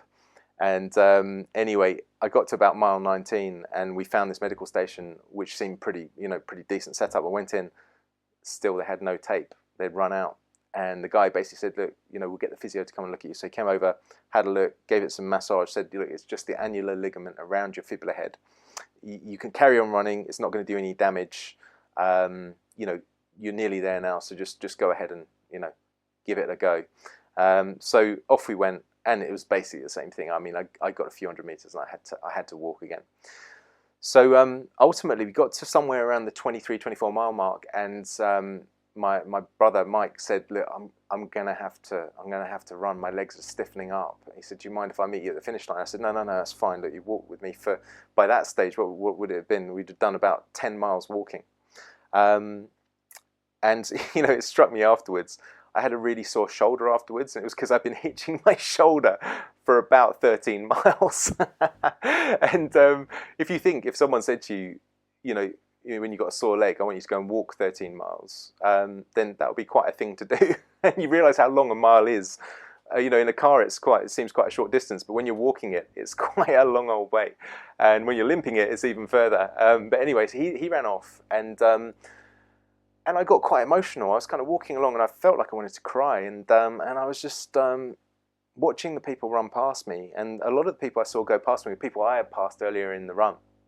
And, a lot of them were elderly, and some of them were disabled, and some of them were obese. And I was watching them run past me, and I was just thinking, you know what? I really judged all of these people. As I ran past them, I was looking at them going, oh yeah, he's a bit unfit. She's a bit fat. He's got a funny limp. They're really old. And I kind of knew I was going to beat them. But actually the reality was that on that day, they beat me. And it was a real humbling, again, you could say a humiliating experience. But it made me realize that, of course, I would never have said any of that to them openly. But in my mind, I was judging them. You kind of look, certainly, as a lesson, I would say, or a bit of advice, I always, when there's something that occurs like that, I always look for the lesson in it and see what I can learn. And I think that was it. You don't realize that you're doing this, but I was judging all these people as I was running past them. And only when they ran past me later did I realize why I was feeling so emotional, aside from the fact that, of course, I'm wearing my 5 fingers and I'm there to try and represent the 5 fingers and show that you can run marathons in these things. And there's me hobbling along, which is not a good advert for the 5 fingers. Anyway. Also in 2013, I managed to launch my neutralizer video. And so just that gives you a little bit of an idea. It took me 10 years to go from developing it right the way through to actually getting the final videos out. And that was a real lesson in persistence and you could say focus as well. I mean, I got hugely distracted, obviously, by the Vibram 5 fingers business. That really took all my attention. And if that hadn't happened, I'm sure I'd have got them done sooner. But I had recorded those videos. This was the 4th time I tried to record them and had succeeded in recording them. And I just had all kinds of things happen to me. You know, from computers breaking to files getting corrupted to the soundboard getting broken and it taking out the motherboard in the computer I stored the files on. It was just like a catalogue of errors. And I just thought, you know, where is the lesson here? What am I supposed to learn from this other than the fact maybe I'm not supposed to put this out yet, you know, or maybe I'm not supposed to put it out at all. But in 2013, we finally got it done. And so the neutralizers obviously are available on the website. And it's a great little device, but yeah, it took a long old time to get to a place where I felt I could reasonably sell it. Now, in 2014, there was the CHEK conference. So Gavin Jennings, CEO of the CHEK Institute, decided he was going to put on a CHEK conference in the UK and asked me to present a couple of different talks. And the main one I did, I presented a kind of new realization, which was that I had been aware that you could always find simplicity in the complexity of things. And actually the neutralizer and the neutral spine concept is a great example of that. It's simplicity. It's you know, there's all kinds of complexity around keeping a neutral spine. And, you know, there's things like when you're in neutral, your core stabilizer musculature activates better. When you're in neutral, your pelvis and low back are held in a better position, so the length-tension relationships around the muscles are more optimized. There's all kinds of technical complexity you could go into as to why a neutral spine might be a useful awareness to have. But the simplicity is that if you do any exercise in neutral, then essentially what you're doing is you're optimizing core function and you're improving muscle balance around your primary joints. So, but anyway, so you know, I'd had this kind of realization of this idea that there's simplicity in the complexity, and then it really dawned on me that that is what Paul Chek is a genius at. He manages to find simplicity amongst enormous complexity. And again, we talk about this in the podcast that I did with him. But it's the theme really for this whole podcast, is the idea that you can find order from the chaos. And so examples of that in the CHEK system are the Primal pattern system that Paul developed. He also developed the 6 foundation health principles. He developed the concept of the 4 doctors. He developed the concept of the 1, 2, 3, 4, which again, you know, if you want to learn more about that, then listen to the podcast with him. He developed the concept of the totem pole of survival reflexes. And all of these models are examples of simplicity found in the complexity. So what I realized was that, you know, Paul had identified simplicity on the other side of complexity. So he'd worked his way through all of this complexity in holistic health. And at the other end, he came up with simple working models that are highly effective and really useful for everyone, from healthcare professionals to fitness professionals to the general public to utilize. But interestingly enough, also at that conference, Emil Heskey, the England footballer, was there. And he had been working with a CHEK professional, one of my colleagues called Warren Williams. So he was there in the audience and he was listening to the talk, and I kind of did a similar thing to what I'm doing here, just walking through my career, presenting some of the key points. And so I'd mentioned my experiences at Chelsea, and he came up to me in the break with Warren and he said, "Oh, Matt, I really enjoyed your talk. Thanks for delivering it." And I said, "Oh no, it's really appreciate it. Thanks. You know, it's good to meet you." And he said, "You know that bit when you're talking about Chelsea and what happened with the team doctor?" I said, "Yeah." He said, "I knew exactly what you're going to say." He said, "It's like that throughout the whole of professional football." Now that was 2014. Things may have changed, so let's just put in that get out of jail clause, but it was interesting and affirming to have his experience, especially as such a senior and accomplished player. Anyway, so moving into 2015 to 2017, this was really heading towards the tail end of the business with Vibram Five Fingers. The business has shrunk bit by bit. Each year it looked like we might go back into growth, so it wasn't shrinking dramatically, but we were just struggling to repay the loan that we had taken, or the credit line we'd taken with Vibram. It was we'd got it down from £300,000 that we owed them down to 230,000, you know, so when you consider this is sort of 4 or 5 years later, that's not a lot of money to pay off in that period of time. And so anyway, there were 3 things that happened all towards the end of 2016. One of which was Brexit. And when Brexit happened, what happened was the pound collapsed against the dollar, and unfortunately we owed our £230,000 in dollars. And so what that meant was that because the pound collapsed, the £230,000 jumped straight back up to 300,000. So that was just highly demoralising and didn't look good on the books. But also, because of what had happened in 2012 and us losing all of our high street retailers, what had happened was the online business had really picked up and had kind of taken some of the weight, as it were. And Amazon were our biggest customer. So back in 2012, I think they did about £12,000 worth of business with us, and our business turned over about 1.2 million. So you can see they were pretty small fish at that point. But by 2016 rather, they had essentially they were worth 27% of our business. And Vibram decided that they were going to take all Amazon accounts in-house and work with them directly. Now, you can understand that, obviously, from Vibram's perspective, and it's in their contracts that they can do that. They, of course, hold all the cards in the contracts because they can.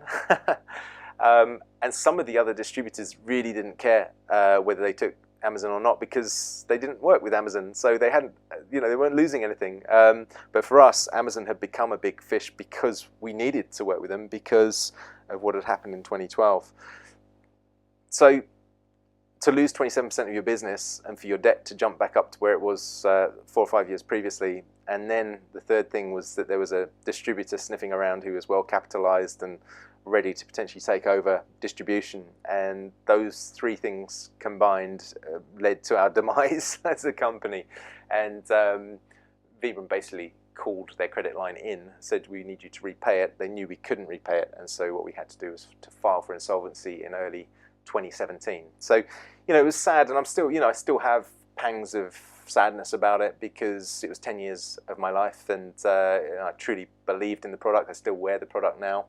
Yeah, it was a shame, but also, of course, I lost my place of work, so I had to start working from home, which is, you know, has its ups and downs, more ups and downs, I'd say. But you know, the dog comes in and treats the patient sometimes, which is, for some of them, is an up, and for others, not so much an up. But anyway, in that same year, 2017, it was now 20 years after I graduated as an osteopath, and so we had a 20-year reunion. And it was lovely to see some of the guys and to just catch up on what everyone had been doing. And you know, one of my friends there sort of took me aside at one point and said, Matt, you know, of all of us, because there were 65 of us in our year, I think only 45 of us graduated, but anyway, of that cohort, he said, you know, you're the one that's really walked the road less traveled. And he was saying it as a compliment, and I kind of needed to hear it at that point, because, you know, I was pretty low in some ways. I wouldn't say I was ever depressed, because I had my clinical work and I had many other positive things going on in my life. But I guess if I put all my eggs in one basket, which is another potential bit of advice and a lesson, then I would have been in a real difficult position. But anyway, so that was nice to hear. But towards the end of 2017, I was invited to speak at a kind of event for personal trainers that was to be held in January 2018. And so someone asked me, the organizer asked me, could you just put together a brief bit of blurb about what you're going to talk about and how you're going to, you know, deliver it. So using my experience as a shoe salesman, I put together a post on Facebook which essentially was saying I was going to be teaching these personal trainers about spinal pathology, spinal injuries, and how to look out for them in their clients, because the last thing you want to be doing is loading up a client who's got an unstable spine, or a spine with hidden injuries such as disc injuries or fractures, this kind of thing, which are quite common. And so I put something like, do your clients have hidden spinal pathologies lurking, ready to be exposed? I think that was the exact phrase I used. And send it to this guy. He posted it up on social media, and the next thing I know is I'm getting all kinds of friends from around the country and elsewhere saying, Matt, you're trending on Twitter. And I'm like, what do you mean? And it turned out I was being lambasted by the pain neuroscience guys for essentially engendering kind of a catastrophization, or creating what some people call DIMS, which means danger in me. So in other words, getting people to think that they were in danger when they really weren't.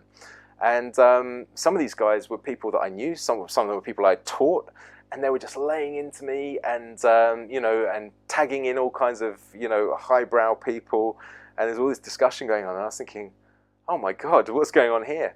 And so discussion ensued, and in some ways quite rightly they picked me up on it, because what I was using the standard sales approach, which is that you want to talk to people's pain, how can we avoid pain, and then how can we improve pleasure. And so I'd use that kind of avoid pain, improve pleasure way of marketing my course or my presentation. And they were saying, if you speak like this, then you are getting people to believe that they're broken. And I was saying, well, no, I'm not saying that. I'm just saying that the research shows that many people are walking around with disc bulges, and if you then go and pick up a real heavy load with poor form, then the likelihood then is that disc bulge is not going to get better, it's more likely to get worse. And anyway, so all these kind of slightly combative conversations went back and forth.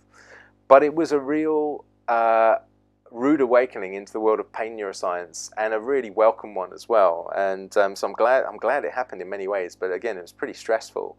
The key thing there, I would say, is that you really need to be able to stick to your guns to some degree, and to speak your truth.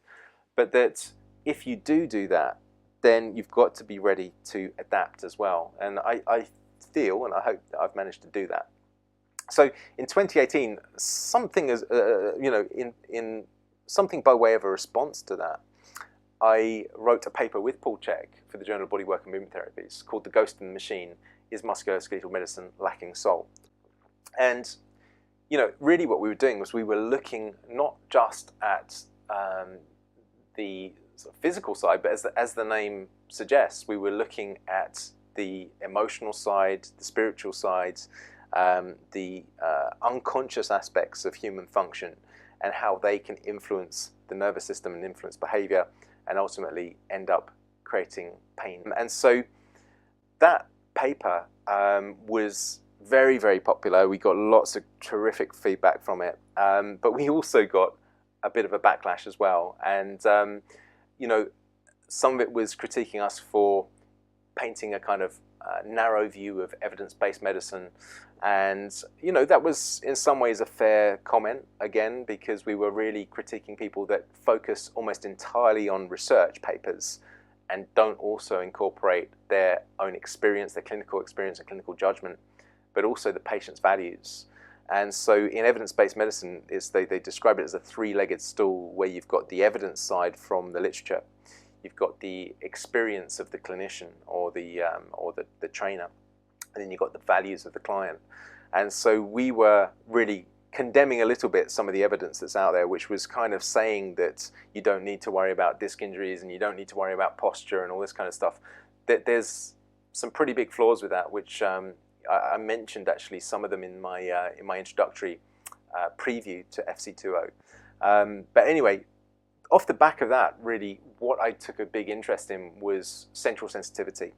And central sensitivity is the notion that the nervous system, so the central nervous system, can become sensitized by multiple inputs into it, such as, you might have a slightly sore knee, you might have a bit of a neck ache, you might have some irritable bowel syndrome, And the combination of those three can be enough to sensitize the nervous system and to mean that pain persists longer than it should do, or indeed that you feel pain when really there's no damage there. And so what it turns out is that when you dig down into it, it seems that what drives central sensitivity is essentially allostatic load or physiological stress, you could say. And so it fits really beautifully with what the Czech system has talked about for many years in terms of physiological load is the phrase that we tend to use in the Czech system. But how do we assess people's physiological loads? How do we thereby give them the right program for them? So we don't want to make their exercise program part of the problem. We want to make it part of the solution. So we don't want to keep loading them more if they need to be unloaded. And so recently I did a podcast with Phil Austin on central sensitivity and on visceral pain and various other factors associated with persistent pain. So if that's your kind of bag, then by all means listen into that. But really what central sensitivity is all about is about the idea you can't just take a biomechanical approach. You really got to be looking at the psychology, at the emotions, at the nutrition, at the lifestyle, and at the mechanics, and the exercise, and so on, and the sleep, etc. And that way you end up with a much more effective system of both helping people out of pain, but also allowing people to realize their potential. So moving into 2019, of course, I launched the FC20 podcast, and that's what you're listening to right now. And that's been really fantastic. I really enjoyed it. It's been wonderfully sort of uplifting to chat with all these people and to really tap into these expertise of all these very accomplished individuals. And I'm looking forward to doing more of that in the future. But what I would say as a lesson is that right throughout my career I've had to speculate to accumulate, and some people would prefer not to do so much speculation as I've done, and I totally understand that. I've launched all these products, and one thing I haven't mentioned is I've done a whole bunch of different conferences and workshops and so on, webinar series, etc., etc. And I wouldn't say that any one of them has made me a lot of money, but it's not just about money. It's about energy and it giving you a sense of purpose. It's about the insights that you get from doing it, the lessons that you learn, which obviously is hopefully what I'm sharing with you here today. And it reminds me of a quote that David White states, and he says that every courageous life is lived out in the grit and dirt of existence. Now, I'm not saying that my life is a courageous life, but it is, as my colleague said, perhaps a road less traveled kind of life that I've taken so far. And the point of the quote is that, we project onto others the whole time. So we look at people in the limelight, whether that be within our profession, in our community, or on TV, and we project onto these people that they've got some kind of glorious, courageous life, or glossy life maybe even. But the courageous life is one that is lived out in the grit and dirt of existence. And every one of those people you see in the glossy magazines has their cross to bear. And I think that's a really important thing to recognize, because in this social media age, all we get is the gloss and the superficial kind of Facebook type existence. And that can lead to us feeling like we're less than, or like we're not as worthy. And I think there's an overall sense of a lack of self-esteem or self-worth in society at this time, because we're so exposed to the glossy parts of other people's lives and we don't see the grit and the dirt that they're going through. So, that leads us on to the biopsychosocial view of medicine and of life in general. Now, fortunately enough for me, I've kind of fallen into using a biopsychosocial approach through doing the Czech training and through doing the naturopathic training. But it's really a profound way to look at people and situations.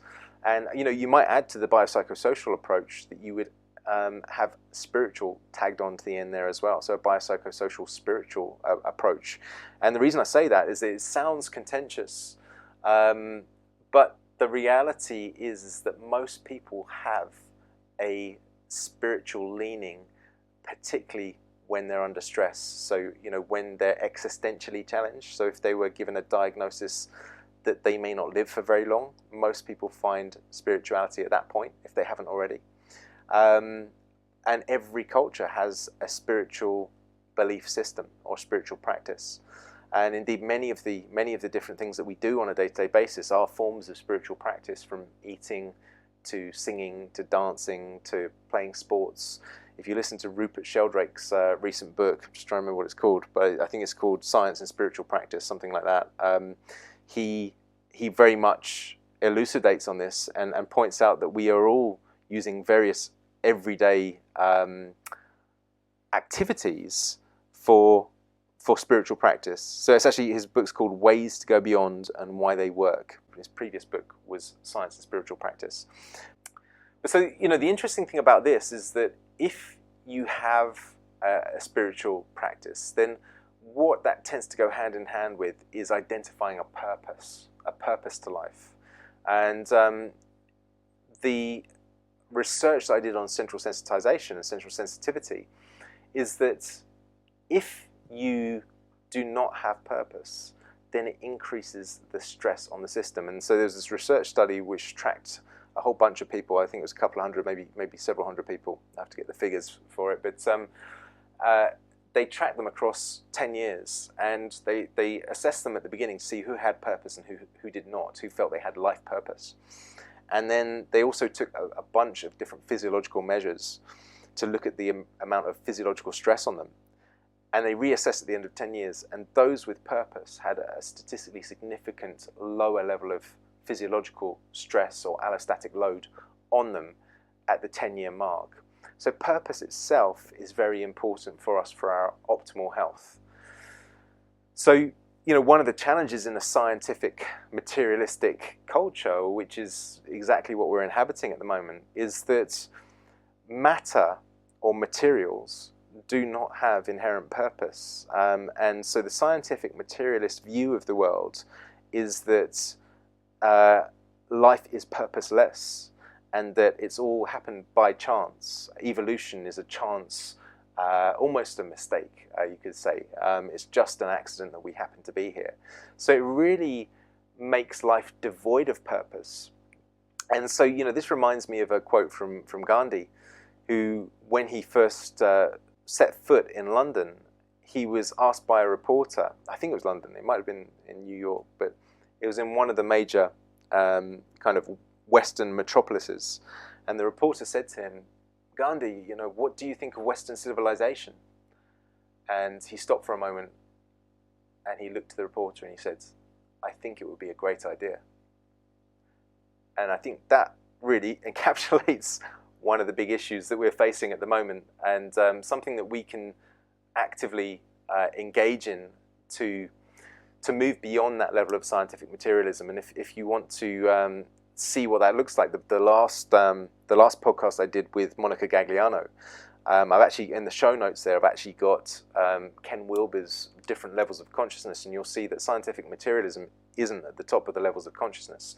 So we've got a way to go before that, and we explain it a little bit in the podcast.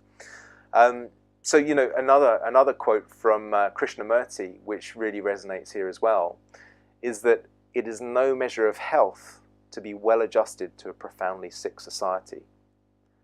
Now, if we're taking a biopsychosocial approach or a biopsychosocial spiritual approach, if you're adjusting yourself to our society, which, as we know, is the sickest society we've ever had. We've got higher levels of obesity, heart disease, cancer, diabetes, etc. than we've ever had. And higher levels of persistent pain than we've ever had. So something that we're doing, and this is all in spite of having the best medical systems and the highest number of manual therapists and personal trainers and gyms and, all of this stuff. We're still the sickest we've ever been. And so a biopsychosocial approach would say, well, hang on a second, if the society is sick, then we do not want to adjust ourselves to be more well adjusted to the society, right? So you take the example back of, only because we've mentioned it already, gluten-free food. Well, gluten-free food now is very easy to come by. But it's only because there's been a minority of people that have insisted on it and woken up early to it and said, right, I don't do well on gluten. I need to make sure there's no gluten in this. And so just as always happens in a commercial environment, if there's a demand, then a supply starts to arise. And so, you know, if we take Krishnamurti's quote, it's no measure of health. So in our society, it's healthy and normal to eat bread. It's healthy and normal to have beer after work, you know, particularly on the weekend. It's healthy and normal to have takeaway foods. When I say healthy, it's normal. But the point that Krishnamurti is making is that it's no measure of health to be well adjusted to a profoundly sick society. So if you adjust the society, all of those things are things that you do.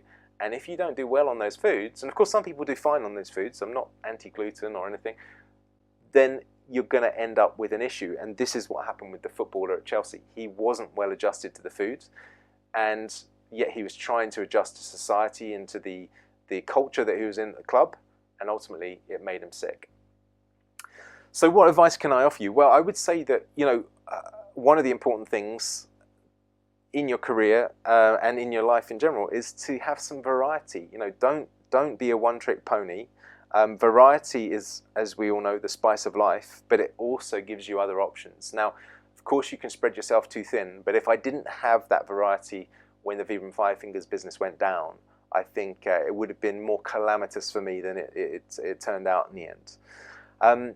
More practically, I'd say, you know, if you can write papers, if you can write articles, write blogs, chapters, books, whatever, then it gives you a kind of medium through which you can express yourself, and that's very healthy.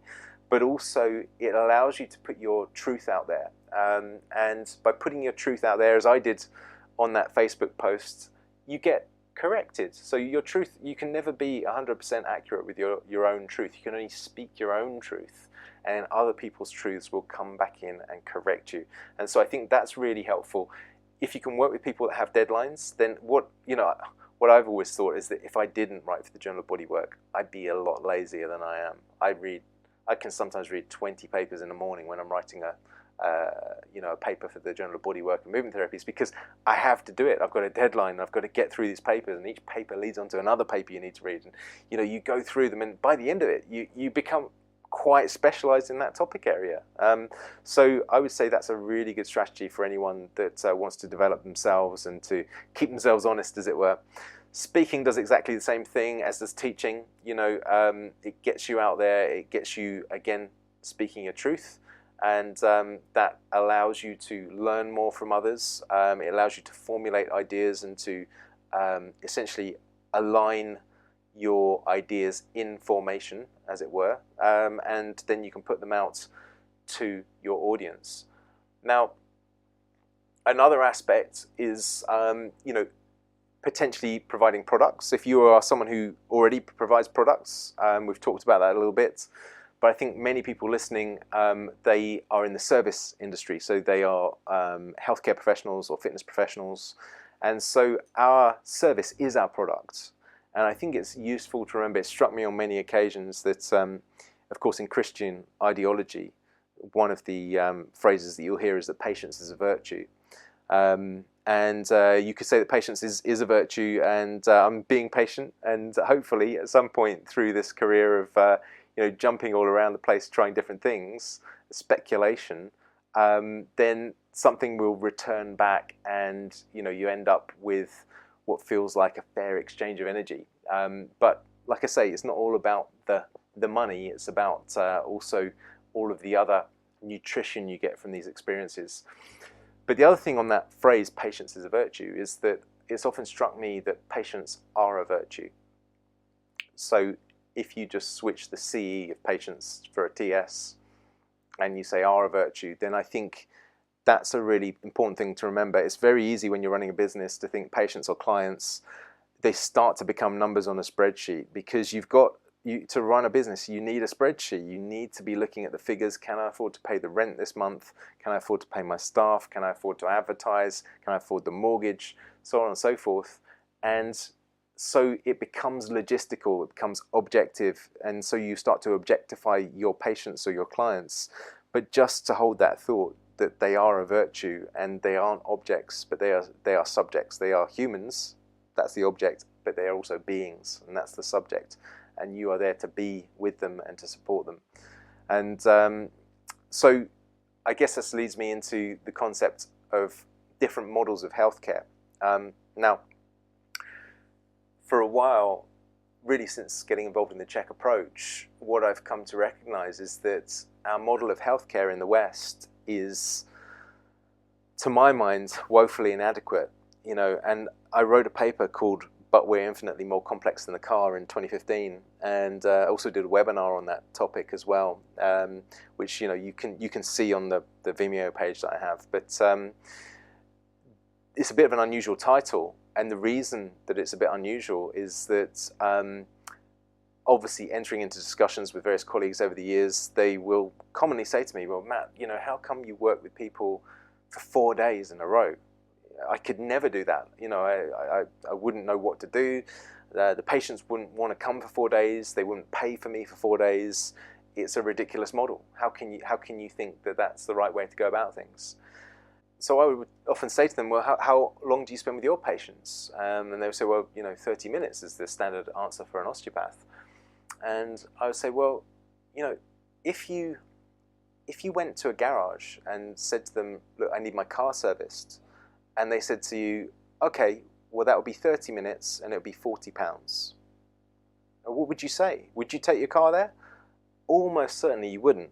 And the reason that you wouldn't is because your car is, it's a complex system of systems. And there's no way you can check over everything and make sure it's safe to drive and functional and nothing's going to fall apart in 30 minutes. And certainly not for £40 either. If someone said that, it might sound good, but you would instantly know that is not a good idea.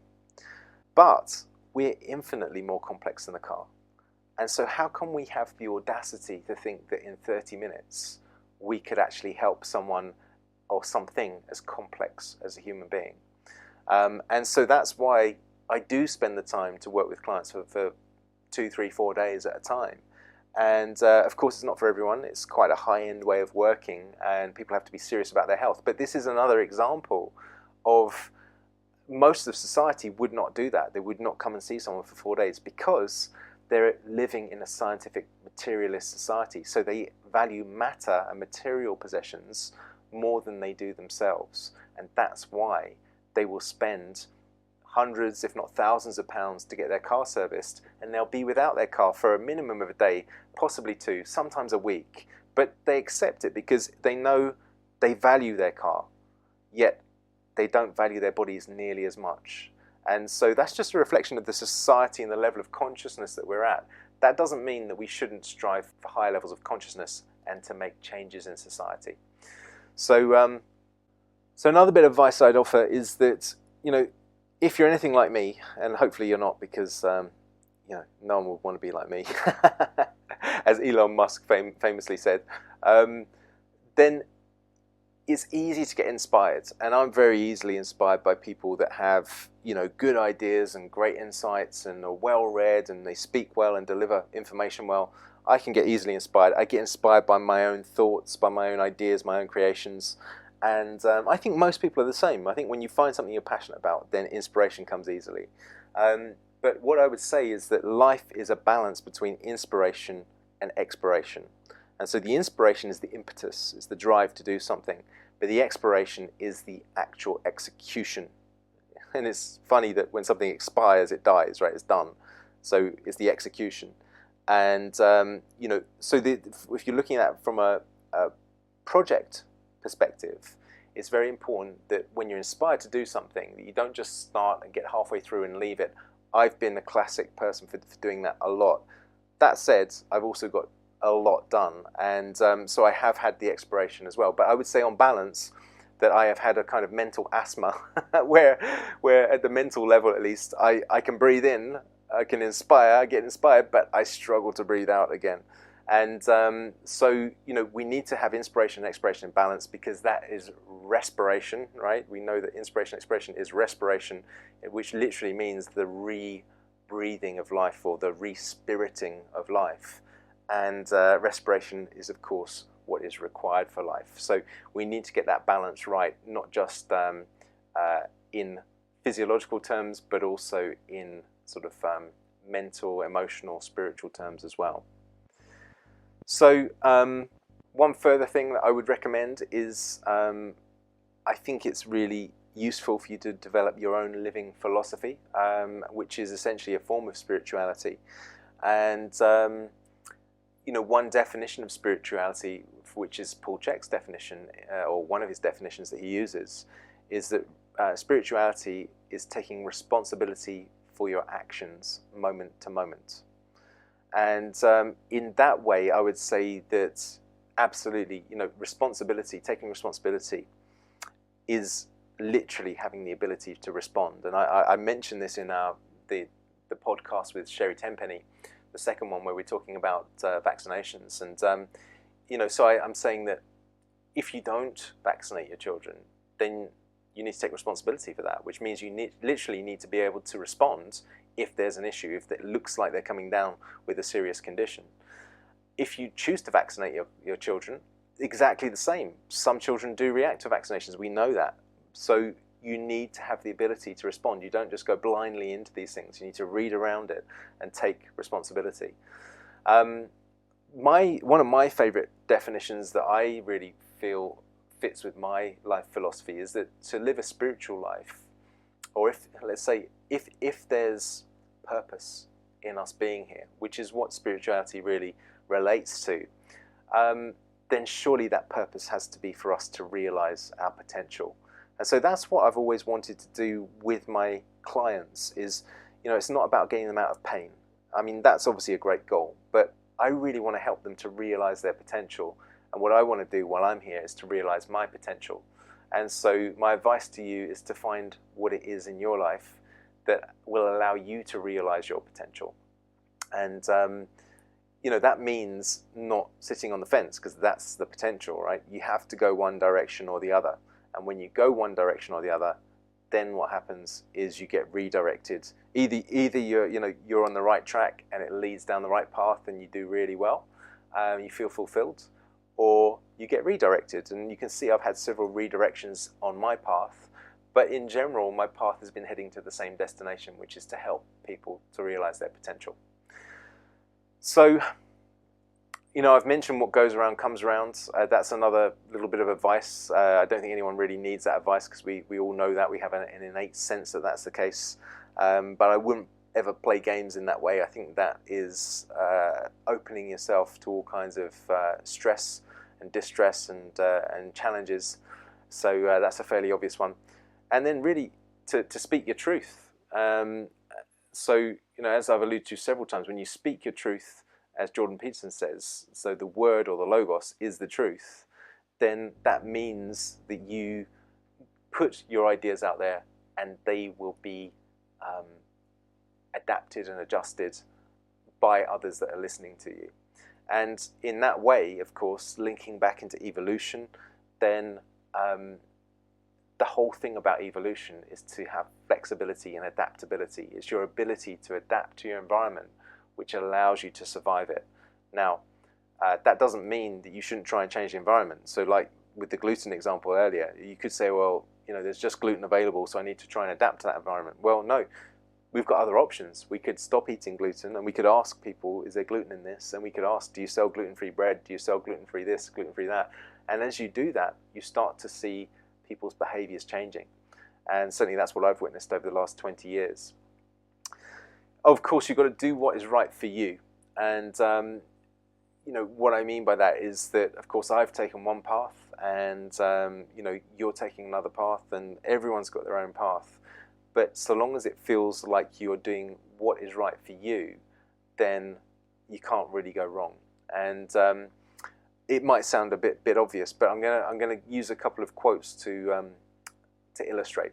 Now, one quote, or it's a series of quotes really, from a poster that my father left me. And so before my dad died, he left an envelope for my brother, my sister, and myself. And it was one of those envelopes that you dread opening, because you know it's there in his deed box. But you know that when you do open that, it will be because he's died, and he told us there's some envelopes in there for you. So sure enough, that happened, as you know, and opened it up, and there's this scroll of paper which is called Desiderata, and some of you will be familiar with this. And I've just grabbed a few bits of the kind of wisdom that are written down in Desiderata. And so the first one is, speak your truth quietly and clearly, and listen to others, even dull and ignorant. They too have their story. And so, we've spoken about that several times already. But even the dull and ignorant, in this case, you might say, well, the dull and ignorant might be, ignorant might be your students, right? Of course they're not dull, but the point being that you might be inclined to perceive them as dull because you're the teacher, but they too have their story. And that way we learn better, we get a more rounded view of things, and you can help to re-steer them if they're off track. So we have to listen to each other, but we have to speak our truth quietly and clearly. The next bit of advice, keep interested in your own career, however humble. It is a real possession in the changing fortunes of time. Nurture strength of spirit to shield you in sudden misfortune. And what I say about that is that, of course, purpose, and of course many of us tie our life's purpose into our careers. It may be humble, but it is a real possession, and it is something, if you're working in service to others, whether that be making sure someone's bank account doesn't go awry, cleaning the toilets, sweeping the streets, treating a patient, helping someone lose weight, giving them lifestyle advice, whatever it is, then, no matter how humble, it's a real possession in the changing fortunes of time. The next part, nurture strength of spirit to shield you in sudden misfortune. And, I think I'd done that to some degree. Certainly with the Vibram collapse, with my bereavement with my father. I probably wasn't so prepared for the bereavement with my mother, but it is important for us to develop a sense of spirit and purpose for us to move through these challenging life events. And as David White says, we all have to say goodbye. That's just a truth. We all have to say goodbye, whether it's us saying goodbye to others or them saying goodbye to us. So we have to nurture that strength of spirit to shield ourselves in sudden misfortune. But Desiderata goes on to say, but do not distress yourself with imaginings. You are a child of the universe, no less than the trees and the stars. You have a right to be here. And whether or not it is clear to you, no doubt the universe is unfolding as it should. And so I think that points to a number of things, but in particular, the notion that we need to hitch our wagon to a star. We need to have a direction and a purpose. But that when we get setbacks, no doubt things are happening for a reason, and we can use them as lessons. We can use pain as a teacher, and that allows us to steer our lives more effectively down new, more fruitful paths. So my advice would be, surf the wave of life. Sometimes you're high, sometimes you're low on the wave. Sometimes that wave comes crashing down all around you. But, you get back to the surface, you paddle back out, you're going to have to duck through a few big waves to get back out, and you're going to have to work hard, but you get back out and you catch the next wave. And I think that's really a very useful metaphor for life. There's a lot of work involved. There's some amazing, joyful experiences. There's some crashes. There's some bumps and bruises. But it's just a case of getting back on that surfboard and paddling back out again. So to conclude, I'm going to use a sentence from David White. And this we actually used for the last sentence of our Working with the Ghost in the Machine paper that we wrote in response to some of the critiques from that original Facebook post and some of the let's say more mechanical ways that people look at life, this more scientific, materialistic way. And it's a beautiful quote, and essentially it says that the soul would rather fail at its own life than to succeed at someone else's. The soul would rather fail at its own life than to succeed at someone else's. And so with that in mind, I think that gives you enough advice and information, tells you enough about my career for now. And I will look forward to seeing you on future editions of FC20. Thanks for listening. Well, thanks for listening to another show. I hope you got something useful out of that, and if you did, of course, please feel free to share it. If you have other thoughts about what you'd like covered in these FC20 solos, or indeed in any of the FC20s, if you've got guests in mind, people that you know that would be great to interview, please drop me a line. Coming up, we have Lawrence Smith, who is an Alexander teacher. He's worked with a lot of elite sports teams and athletes and ballet troupes and so on. So I'm excited to speak with him and find out more about how he's applied the Alexander technique in his work. And then I also have Leah Keith, who is the author of the excellent book, The Vegetarian Myth. So I'm really excited about that one. That's going to be particularly pertinent given the recent release of the film The Game Changers, which is promoting a vegan lifestyle. So this will provide an alternative perspective, and I think you'll find her absolutely fascinating. She's very holistic in the way she works. So thank you for joining me again, and look forward to seeing you on the next show.